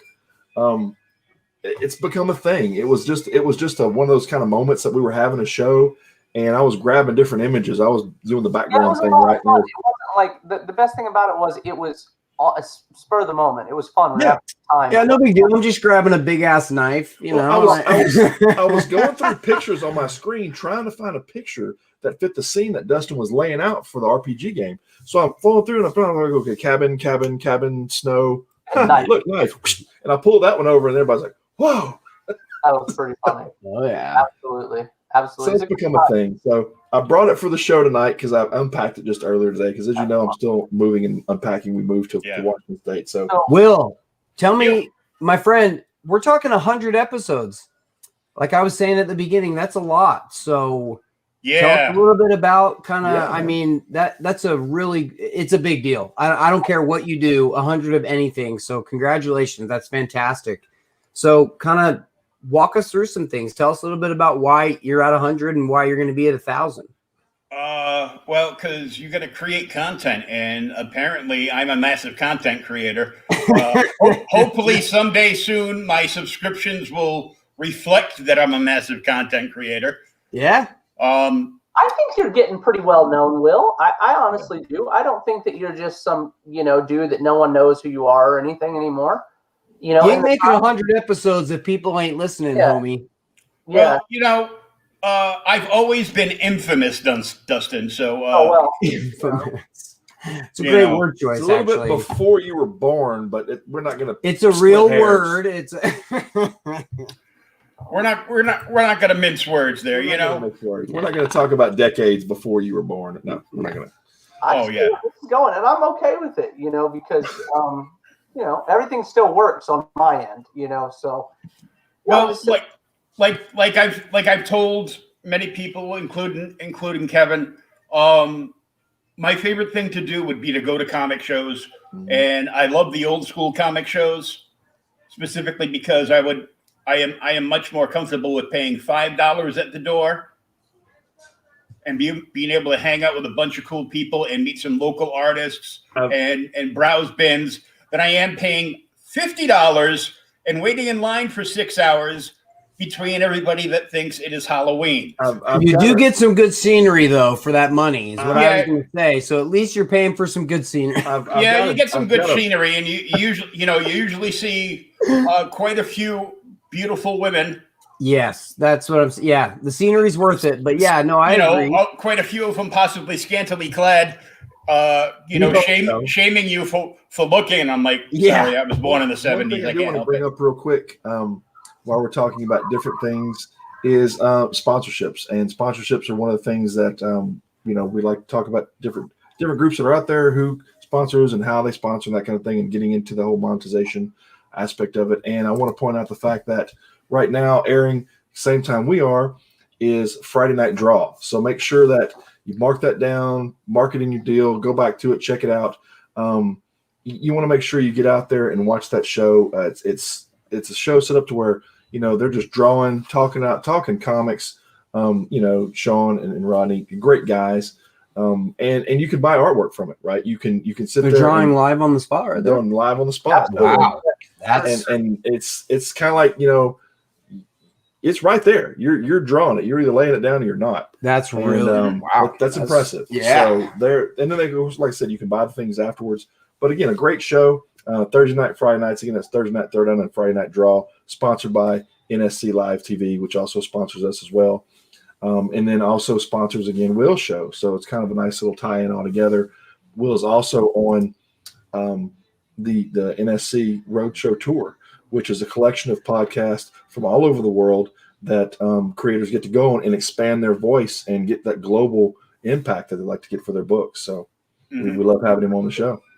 For sure. Well, what I was saying is that I would go to, whether it was big cons or small cons, and I would pretty much, if even at the small cons, they have like a small artist alley, right? They usually put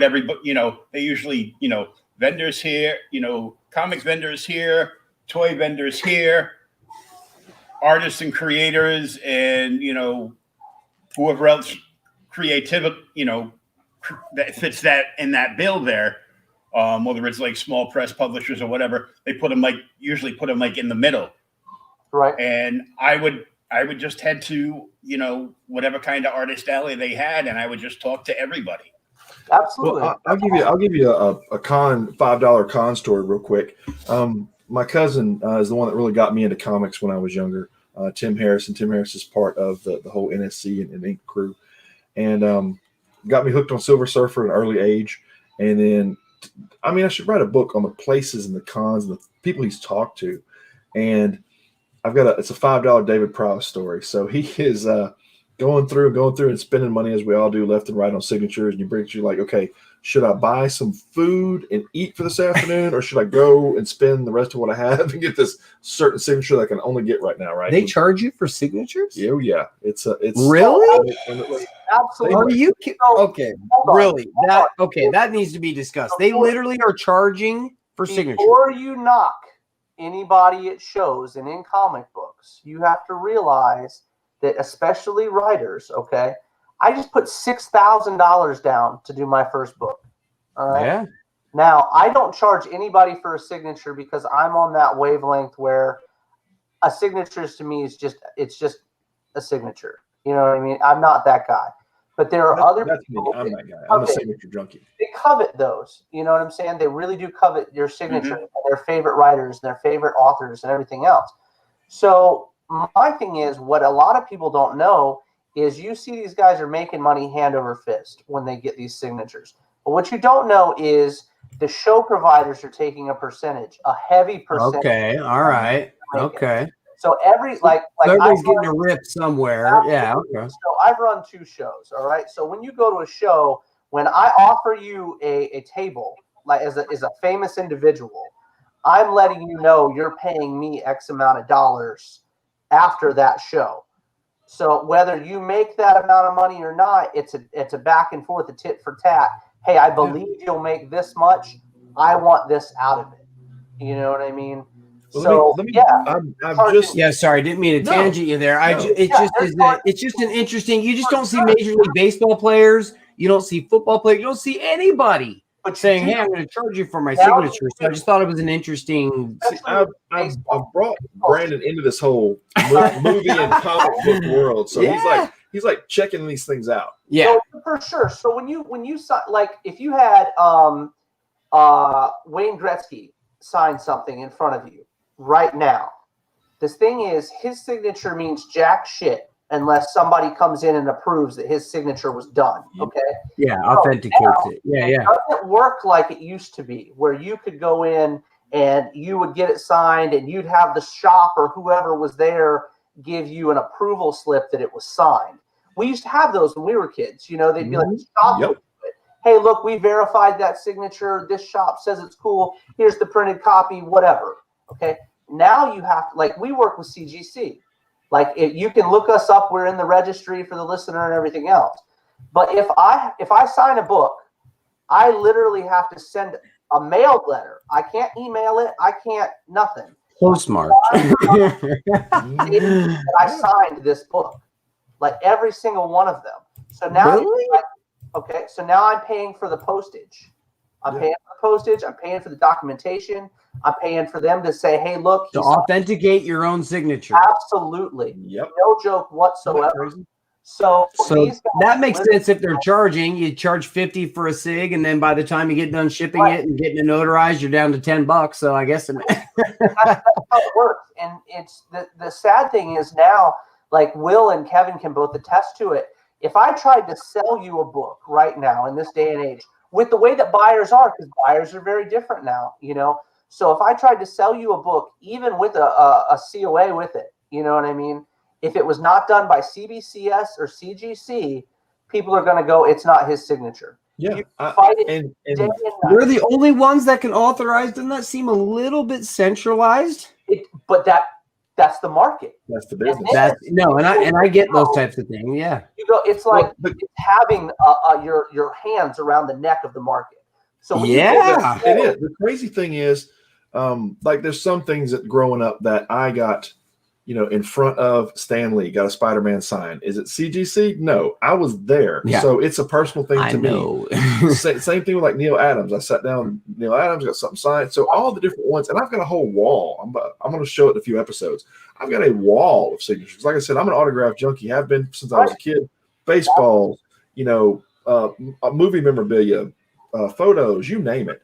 It's an experience. And now, it kind of puts the person in that place at that time, and it makes I get it. But I'm now, and again, not eclectic. Move that word over in not an eclectic sense, but in a more of a way my flavors have changed in a collection. Part of it is I'm that guy now. I'm not gonna. I turned down a book signed the other day. That was a Rob Liefeld signed book, and I know it's a signature. I've got tons of Rob Liefeld signed stuff up, figures and books. It doesn't have a COA. But it didn't have a COA. And the guy's like, but he signed it. I'm like, I recognize the signature. I guess they could do like a blood thing, right? They could just, prick their finger. I mean, there's ways around. There are ways, and there's only one company that does it. One of the two companies that I just aforementioned companies will do it, but they charge you an astronomical amount of money to prove that it's that person's signature. I'm going to jump off for a second. I'm going to get something that Will's going to like. So hang on one second. When you guys talk, I'm going to be right back. Brandon, when you go to a show now, and Will doesn't deal with them anymore either because, his situations. But when you go to a show now, you'll walk in and you'll go, hey, there's the artist I want something signed by. But now you're like, do I pay the $5 to $10, generally speaking, for a signature for most artists? You know what I mean? But you'll get the guys that are bigger names that'll be like $30-$40. And you'll have to go get a handler from CGC or CBCS to come with you. They will walk with you to the front of the line, get the book signed with you, then walk back to their table with you. They escort you from one table to the other with the book you had signed to do all the documentation, photograph the book, and take the book from you.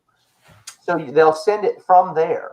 I find that such an old school, really stupid way to do it. I mean, I agree with it because you need that validity, right? I get the authenticity of things. So the bottom line is the reason that most of the comic creators are charging for signatures now is because there's a bunch of bloodsuckers that will show up with like a big moving trailer of long boxes and want stacks and stacks signed by all these people. Okay, and as soon as they get it back, as soon as they get it back, they're up in their hotel room listing all these signed books on eBay, and the books that they get signed are usually look like they got run over at an event in Kentucky where we were all going mudding with our four-wheelers.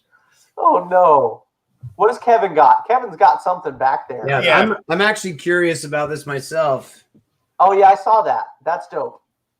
That's super cool. Good. Can we see it with a glare? Hang on. Well, I know which Joker is that Heath's signature? It sure is. Man, I ain't talking to you no more. You ain't talking anymore? I'm not going to talk to you no more.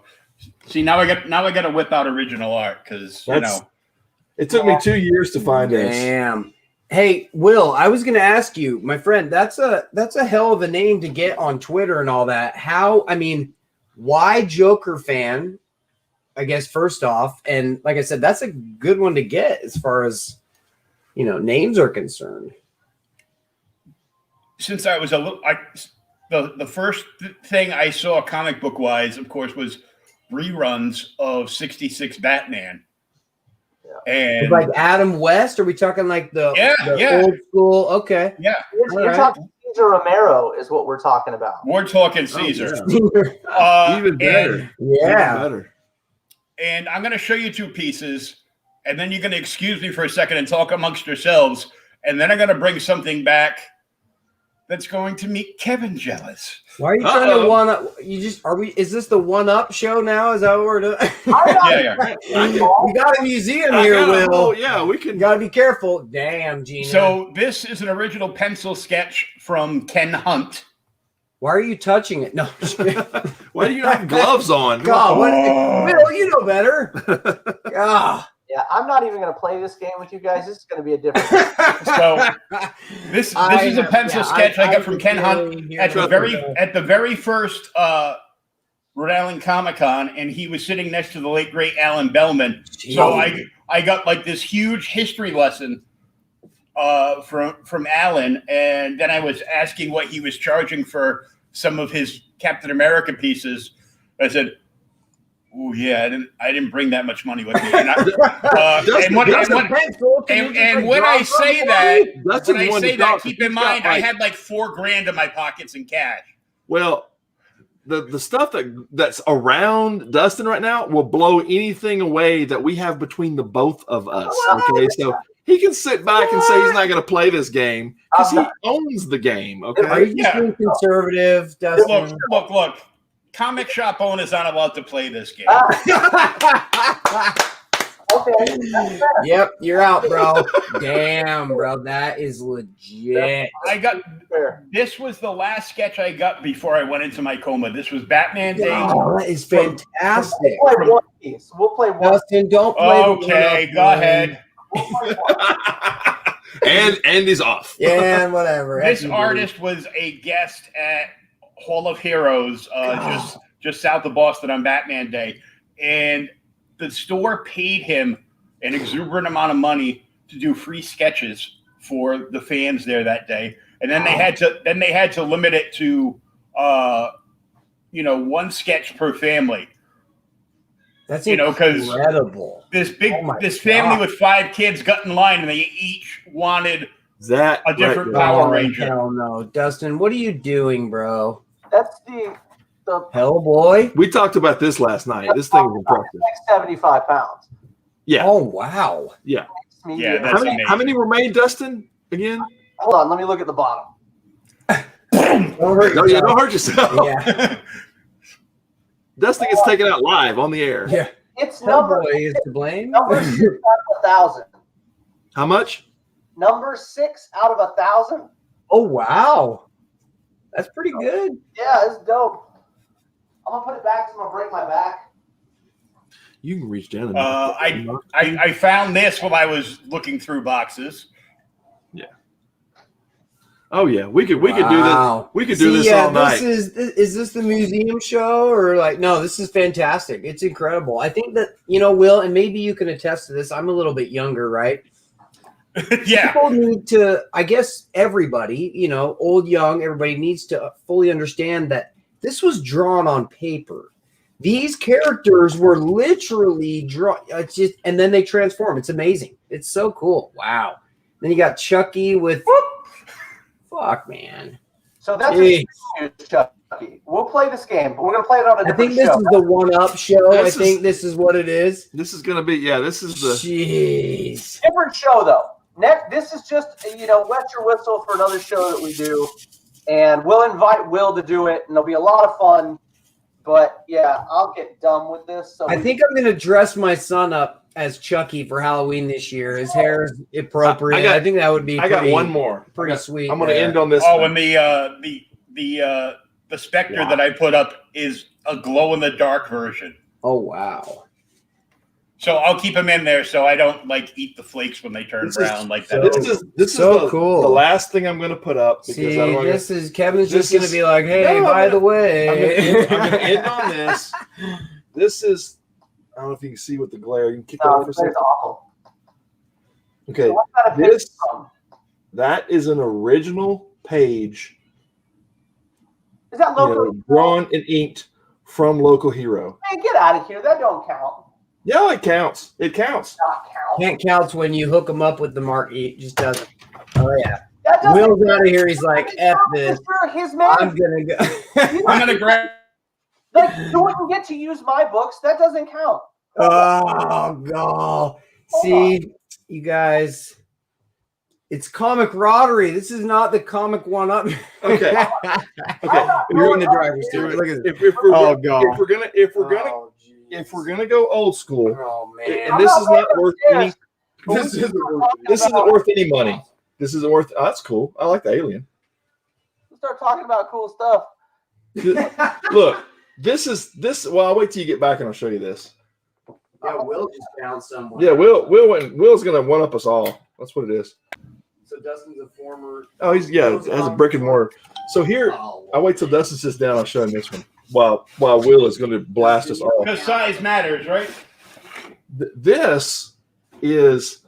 I found this in a toy shop in Denver. Okay. That's sweet. I had this gun, and it's put still these on so I can hear all the trash you're talking. Talk through it. I was like 10 years old and forgot that this even existed. I remember that. And because that love, right? That's the BSG blaster, right? Yes.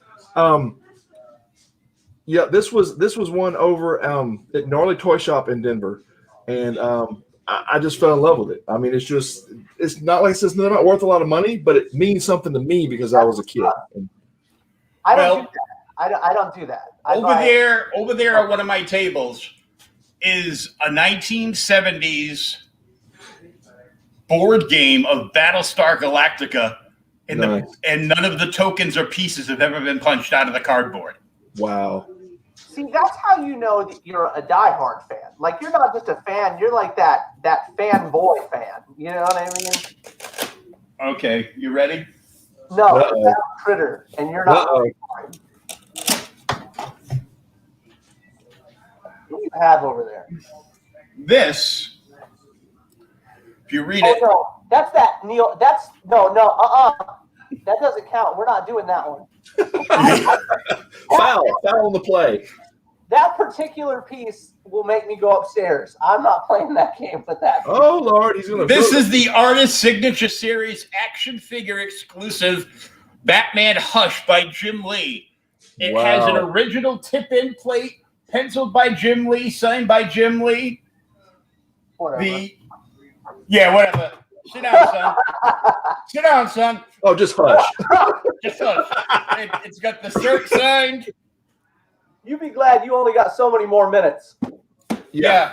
Because Dustin's fixed to haul it upstairs and bring down like the 20K kind of things.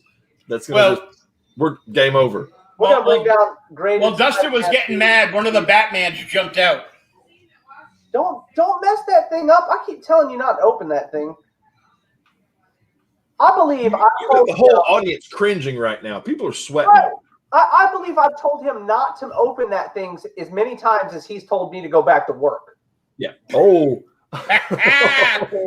Now it comes out. I'll be sitting and actually working, right? And he'll send me this message out of the blue, and he's like, "Get to work. I want to read the next book." Now, here's it. So these are the set that I have is 742 out of 1,500. And there's 3 Batman figures in here. Yeah, man, that's a really cool piece, man. As Dustin knows. And I've thought multiple times of possibly parting with this. That's a real boy piece, man. There are a few things that will make me go, man, I'm real interested in that. And that's a good one, man.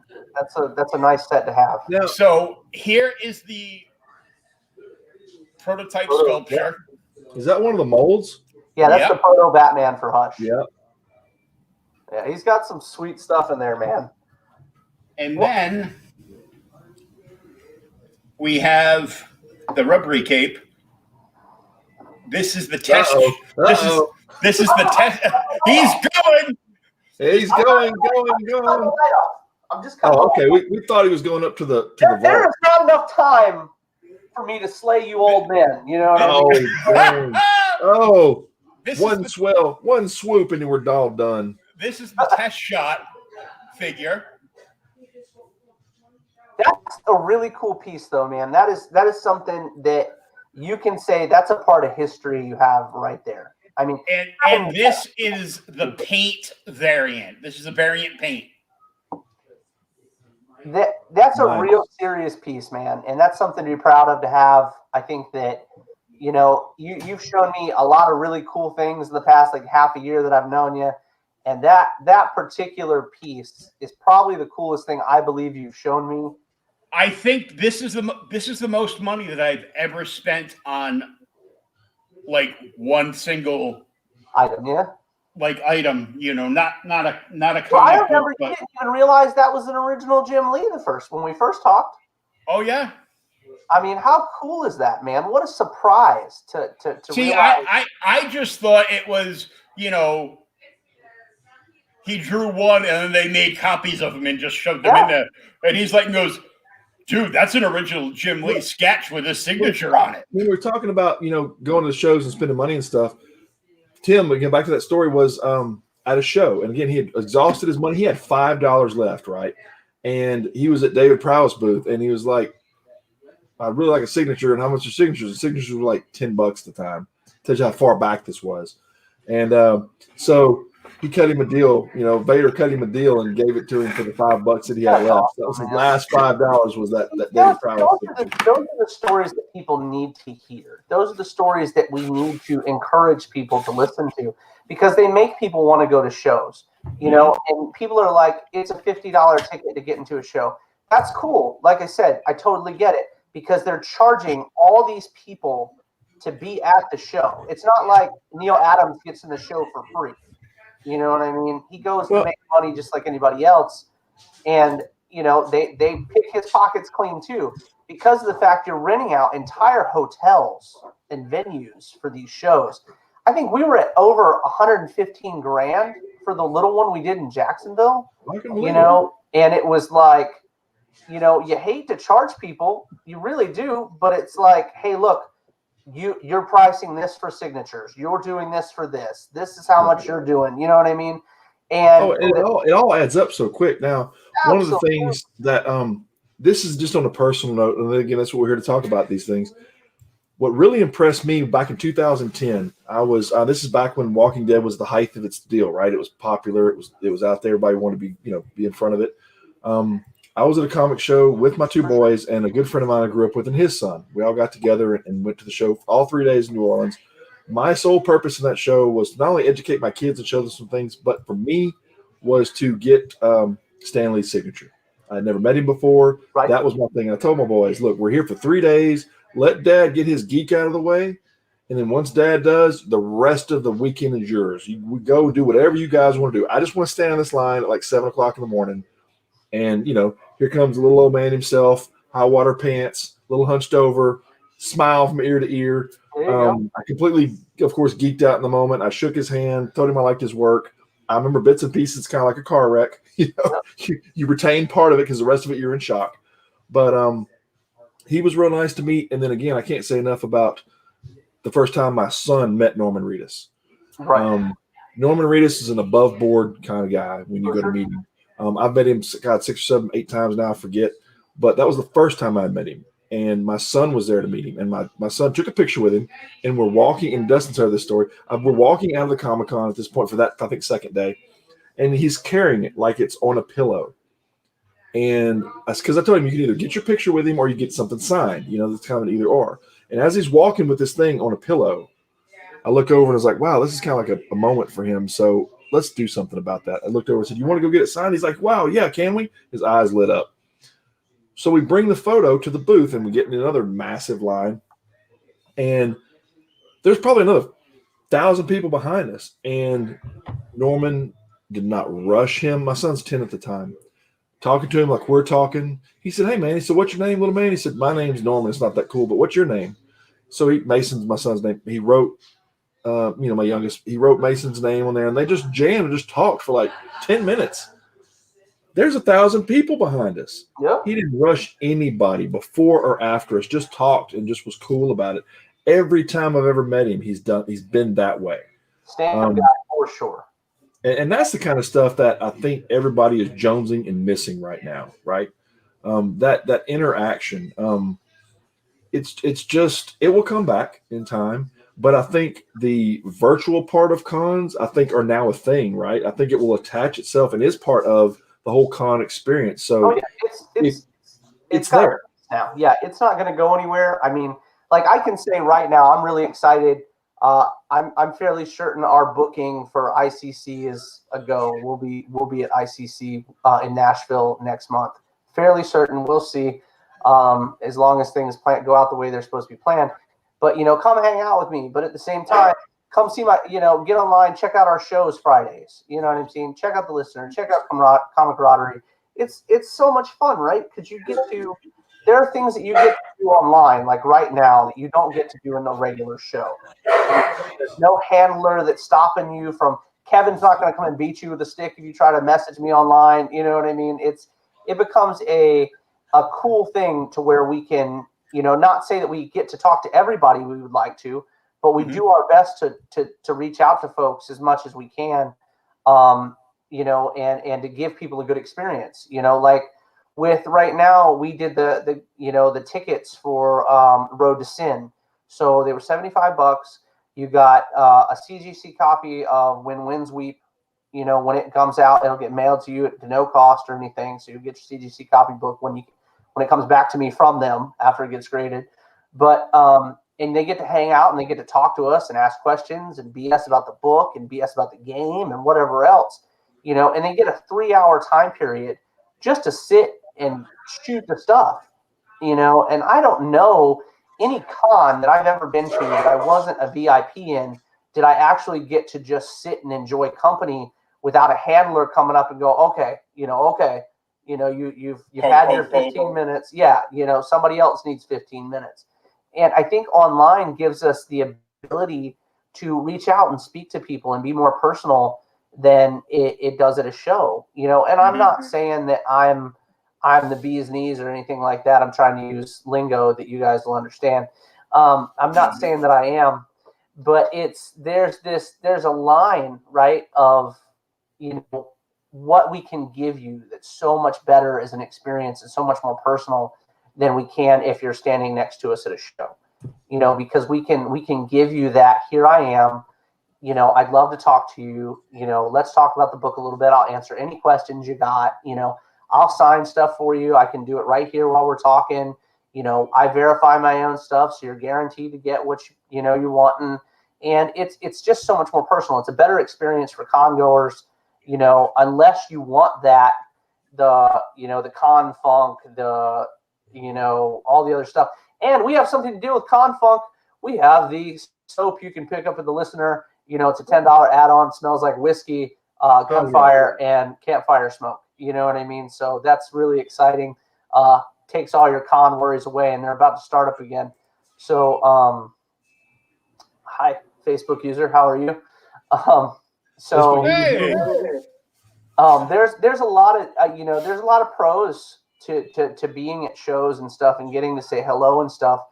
But like I mentioned before, being able to actually speak to you in a way that we would like to be able to speak to you is so much more prevalent.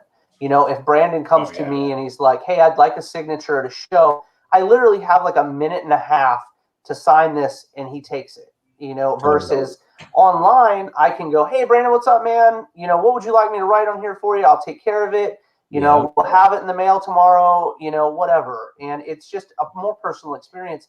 And I think that this younger generation will appreciate that more than those of us that had to stand in line for an hour, 2 hours to do things that we wanted to do. And just to get, and most times people are really cool. So I don't ever want people to have that perception that they're not.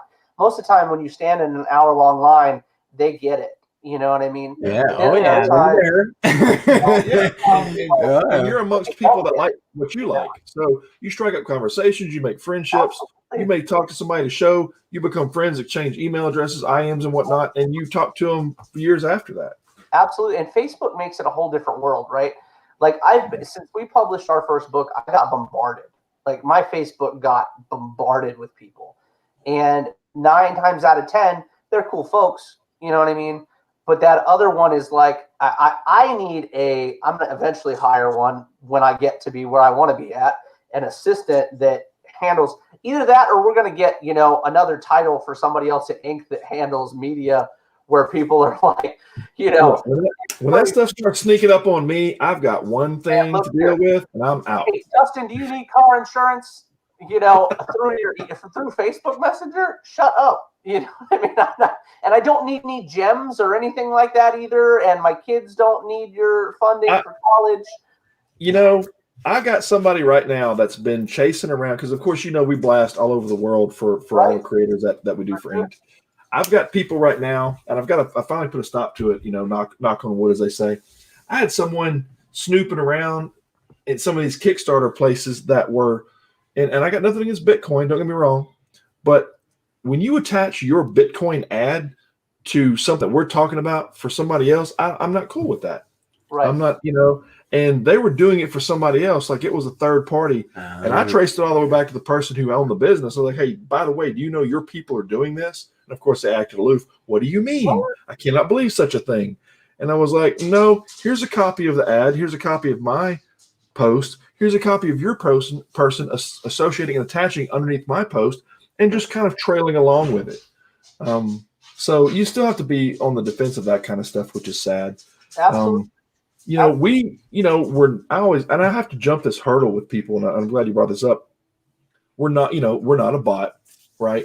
We're not some kind of, I get that phone call, as you heard the phone ringing a while ago. I get phone calls 24/7 about things, asking about things. And then when I talk to people, that's one of the hurdles I got to get over. Well, how do you do what you do?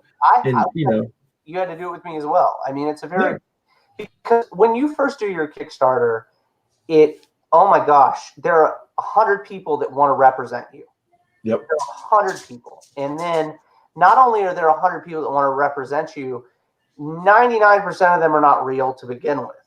Right. You know? So then it's like, you know, hey, give me money. You know, okay, I get that you're a business and whatnot, but you want me to give you a large sum of money, like on faith almost. You know what I mean? So you're literally trying to figure out what's going on, what's best for you. And you got plenty of people that claim they do it for free, right? But I myself am writing 4 books right now, and 2 of them are comic books. One's an actual novel, and the other one is a game. And when I say I'm writing books, it's thousands upon thousands upon thousands of words. Oh yeah, It's incredible. So it's literally like if I didn't have someone to help me, you know, manage what I'm doing, I would not be able to either keep up with all the people that I need to keep up with, dates I need to keep up with. And that's just because my memory sucks to begin with. But there are other things that are involved in it, you know, fielding people, you know, is it safe to work with this individual? Is that person, you know, I have a relationship with Ink that's very unique, you know, as I took them as my management team, not just my Kickstarter team. So it's a very intimate relationship with them. And as in, the cool thing about them is they have documentation saying that they won't share anything you tell them. They won't do these things that would put you at risk or your IP at risk, you know. And that's very important because as a new creator, you walk out into this world like a baby bird, right? You're like trying to topple while you're walking and stuff. And you're so scared of everything around you because you've heard the horror stories, you've seen and everything seems so good and you know, and then, you know, it's like to find people that legitimately do want, I mean, everybody's out to gain, but they do want your best interests. You know, it's not like they're just like, oh, well, you know, screw that guy, I'm going to take my money, we're going to do a Kickstarter and that's it. You know what I mean? It's a very, like I said, intimate relationship. And, you know, and the same thing with Will. When I go on Will's show, I tend to drop information that I don't even drop on my own show. You know what I mean? Just to give Will's incentive, you know, to people to pay more attention to Will's show. And Will is such a stand-up guy that he'll literally be like, hey, Dustin, I know you got a new project going on. Come hang out. We'll talk a little bit about the new project. We'll shoot the breeze for a little bit. And, you know, with, you know, being a group, you become a member of this party as a whole, you know, and these people are invested in you as much as you are invested in them. You know, per capita, your dollar is going to take you so much further than you sitting around struggling to figure things out. You know, now I met my goal at my first Kickstarter. I did, you know, $2,400. No big deal. No it. big deal. I got my, hold on, brush that off your shoulder. Right. Yeah. Yeah, Well, you're the thing about that was it was so stressful the whole time. Like, it was so stressful. And then when it was like, before I got with Kevin, I started going on shows, getting ready for my second book. You know, it was like, I was preparing a month and a half. I ended up waiting 2 months. The second month was at Ink's discretion. They asked me to wait a month so they could prepare for it, you know, and that was such an important thing to me, because it wasn't like, hey, give me your money right now. You know, can we take some time? You know, can we get ready? You know, and then, like I said, I met Will before I got involved with Ink, and it was like, it was such an awesome experience. If you guys have the time to get on Will's show, once again, it is a blessing the man's hit 100 shows. It's so cool. Yeah. And that's what we're here. Yeah. Congrats, Will. It's impressive, man. It's awesome. Hell yeah. If you guys like to do shows, or you're trying to get your product out there, go on Will's show, man. Give the man some time. Let him hype you up, because he literally cares about the business. He cares about your product. He's very vested. If you look around, I mean, you know, you guys don't see the stuff that we get to see half the time, but the man lives, breathes, sleeps comic books. It's Hey, F you, buddy. Hey. It's Okay, a warehouse. dude. Yeah. It's literally a warehouse. it's an exciting. Thanks, Will. Appreciate that. Should be Creator's Warehouse. Yeah. To be someone that can say they were on 2 or 3 shows before he hit 100, you know, was a very cool thing to me. And I'm thankful. So I'm thankful for Ink, guys. I'm thankful for Comicradery. I'm especially thankful for Will and his kindness and pushing my book to people that had never seen it before.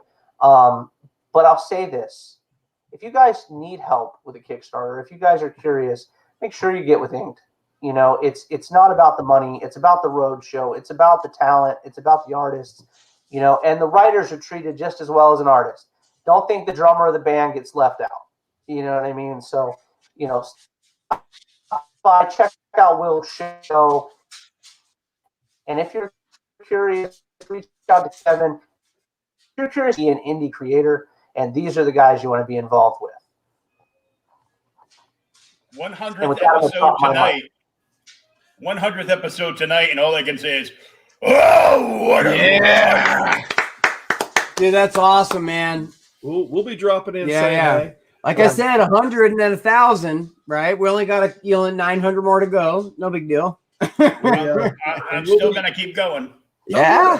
We simulcast out, you know, Will's show all over through the NSC network. So, and that's why we had him on, you know, as part of the road show, because he does truly care about the success of people's books, and that's genuine. I watched several of Will's shows before I even approached Will, and checked with people that have been on the show, and they got a good vibe out of it. So that's why we brought him in to become part of the deal. He calls me up all the time. He's like, "Hey, Kev," he said, "I know I've got a couple show openings. Who do you have that needs to get some word out there? Who needs some help right now?" And we're constantly talking back and forth, sometimes on a daily basis throughout a week, and lining out, like Dustin was talking about, lining out shows in advance, because to try to get people's word out there at the right time. So my hat's off, and awesome. Like I said, 100 shows. Like Brandon said, we're going to be here for 1,000. It's awesome. Well, I can tell when Kevin's got talent for me, because my phone goes ding, ding, ding, ding, ding, ding at like 3 o'clock in the morning. Yep. Yeah. Right. Damn West Coast people. Now here's the thing. I have made it for Will's sake. We have made it extremely easy. We're not as easy as Geico, but we're close. Okay, that's what I tell people. That's our new slogan. We're not as easy as Geico, but we're close. We have an inked deal to where it is Inked Media Center. It's ink.pub/Inked Media Center. You go there, all the creators that are in the Inked family, you can pull, as a podcaster, you can pull off what you need to have your show. Everything's there. Press releases, photos, videos, everything's there. It makes it so easy now for people like Will that goes, "Hey, what do you have this week?" "Oh, we'll just go swing by, check out the site." Now I don't have to call him 800 times. He can just go check and see. I'll send him a month's worth of things. Here's what's releasing over the next month. So, you know, we try to make it as easy as possible for the creation of the connection between the two. And that's just one more thing. So hopefully that's, you know, people loving it. I'm getting, you know, left and right. People going, "What's that address again?" Again, it's github.pub/Inked Media Center.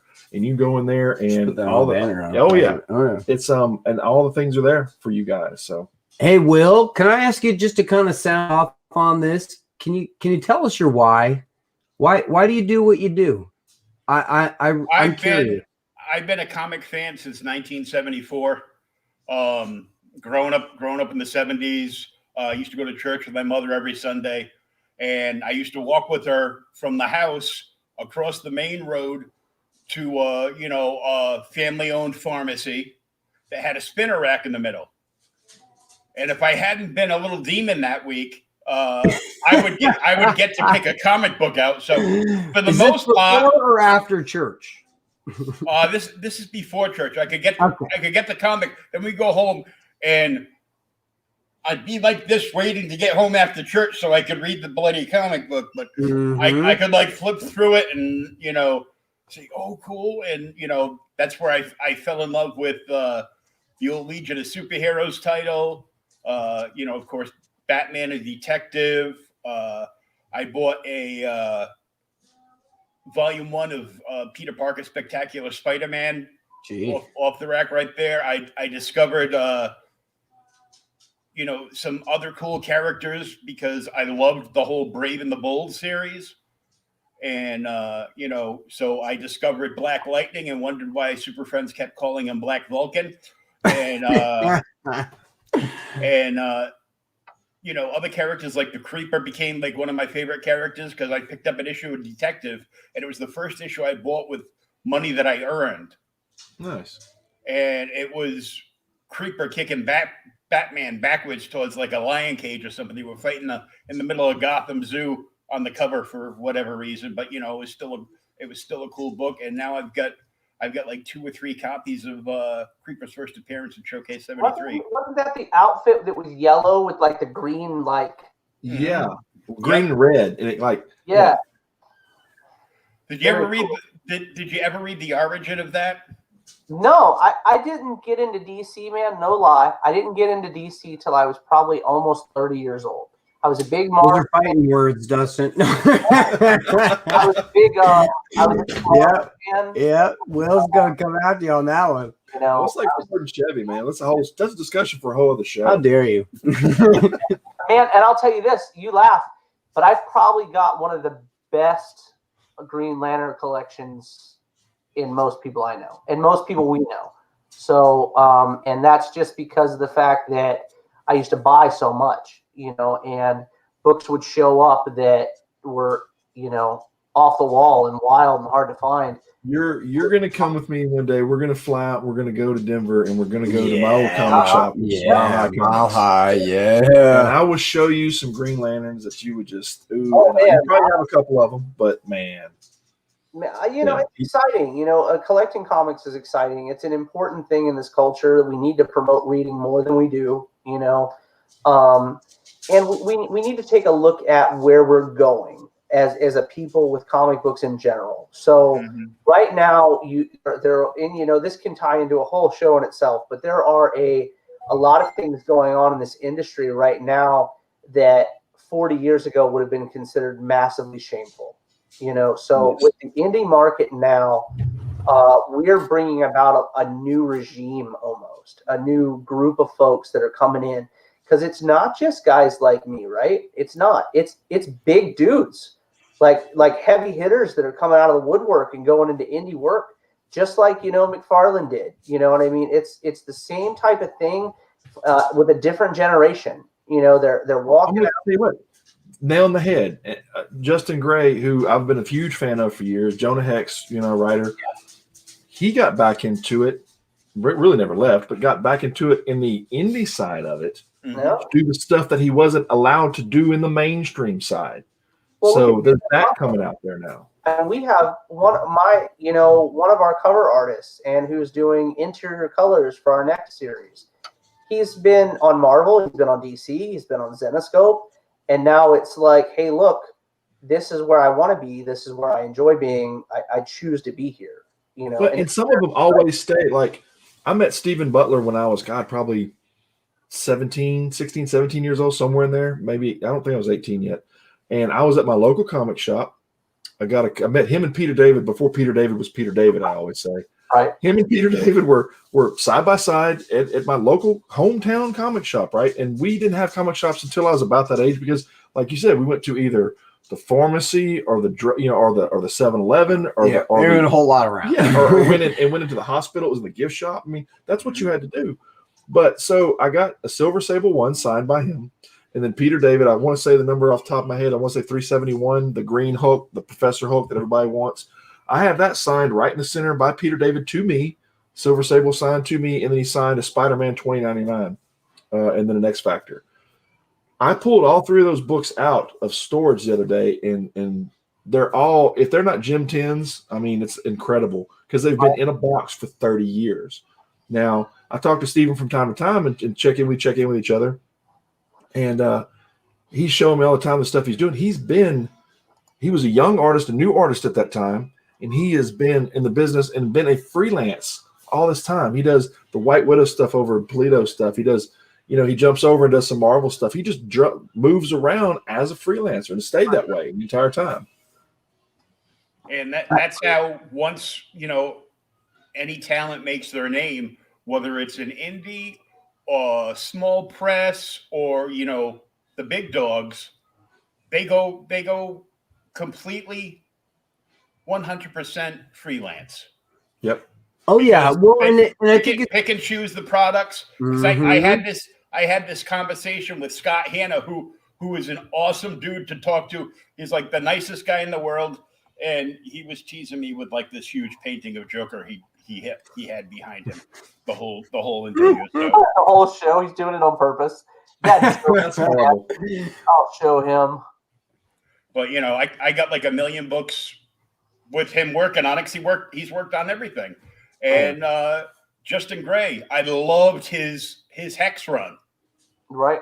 I got it all, in boxes back here. For me. And I've been I've been slowly going through boxes, hoping to find that, that White Vision book, because I know I bought that stupid. Are you Vision telling me? Quest So, Will, are you telling me that you have boxes that you don't even know what's in, my friend? All those boxes that I showed you. Nope, not just one. You saw them all. Okay. I don't know what's in that. You weren't on the show earlier. You weren't in yet, but I'm going to throw up. We talk about, Yep. Justin Gray stuff. Yep. Let's do it. This is coming out, man. You got to be there. Nice. We're gonna get him on your show. So I mean, we're lining all that up. So is cool. So is that when it says five issues and it says 130 pages? Is that 130 total? Or yes, it's dropping all at once. Okay, I was gonna say 130 per. That's pretty good. No, it's dropping all at once. He's not gonna stagger this whole drop at once. Okay, is it a trade paperback or is it multi issues? It's multi. Okay, and it's all on one Kickstarter. Yep. That's very interesting. April the 6th.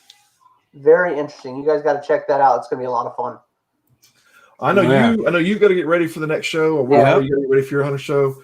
We're going to leave the show, as I always say, our intro and outro are the same as of yet, because this is just how we do things. That's what we got. That's what we got. That's what we're going to use. Yeah. So our outro is our intro, and we've enjoyed all you guys being here. Dustin, thanks, Will, man. Pleasure. I want to come and look through some of those boxes with you, my friend. Come on up anytime. Just leave that knife home. Yes, most definitely. It goes where I go. See you guys all shortly. Hey, cheers. See ya. Cheers.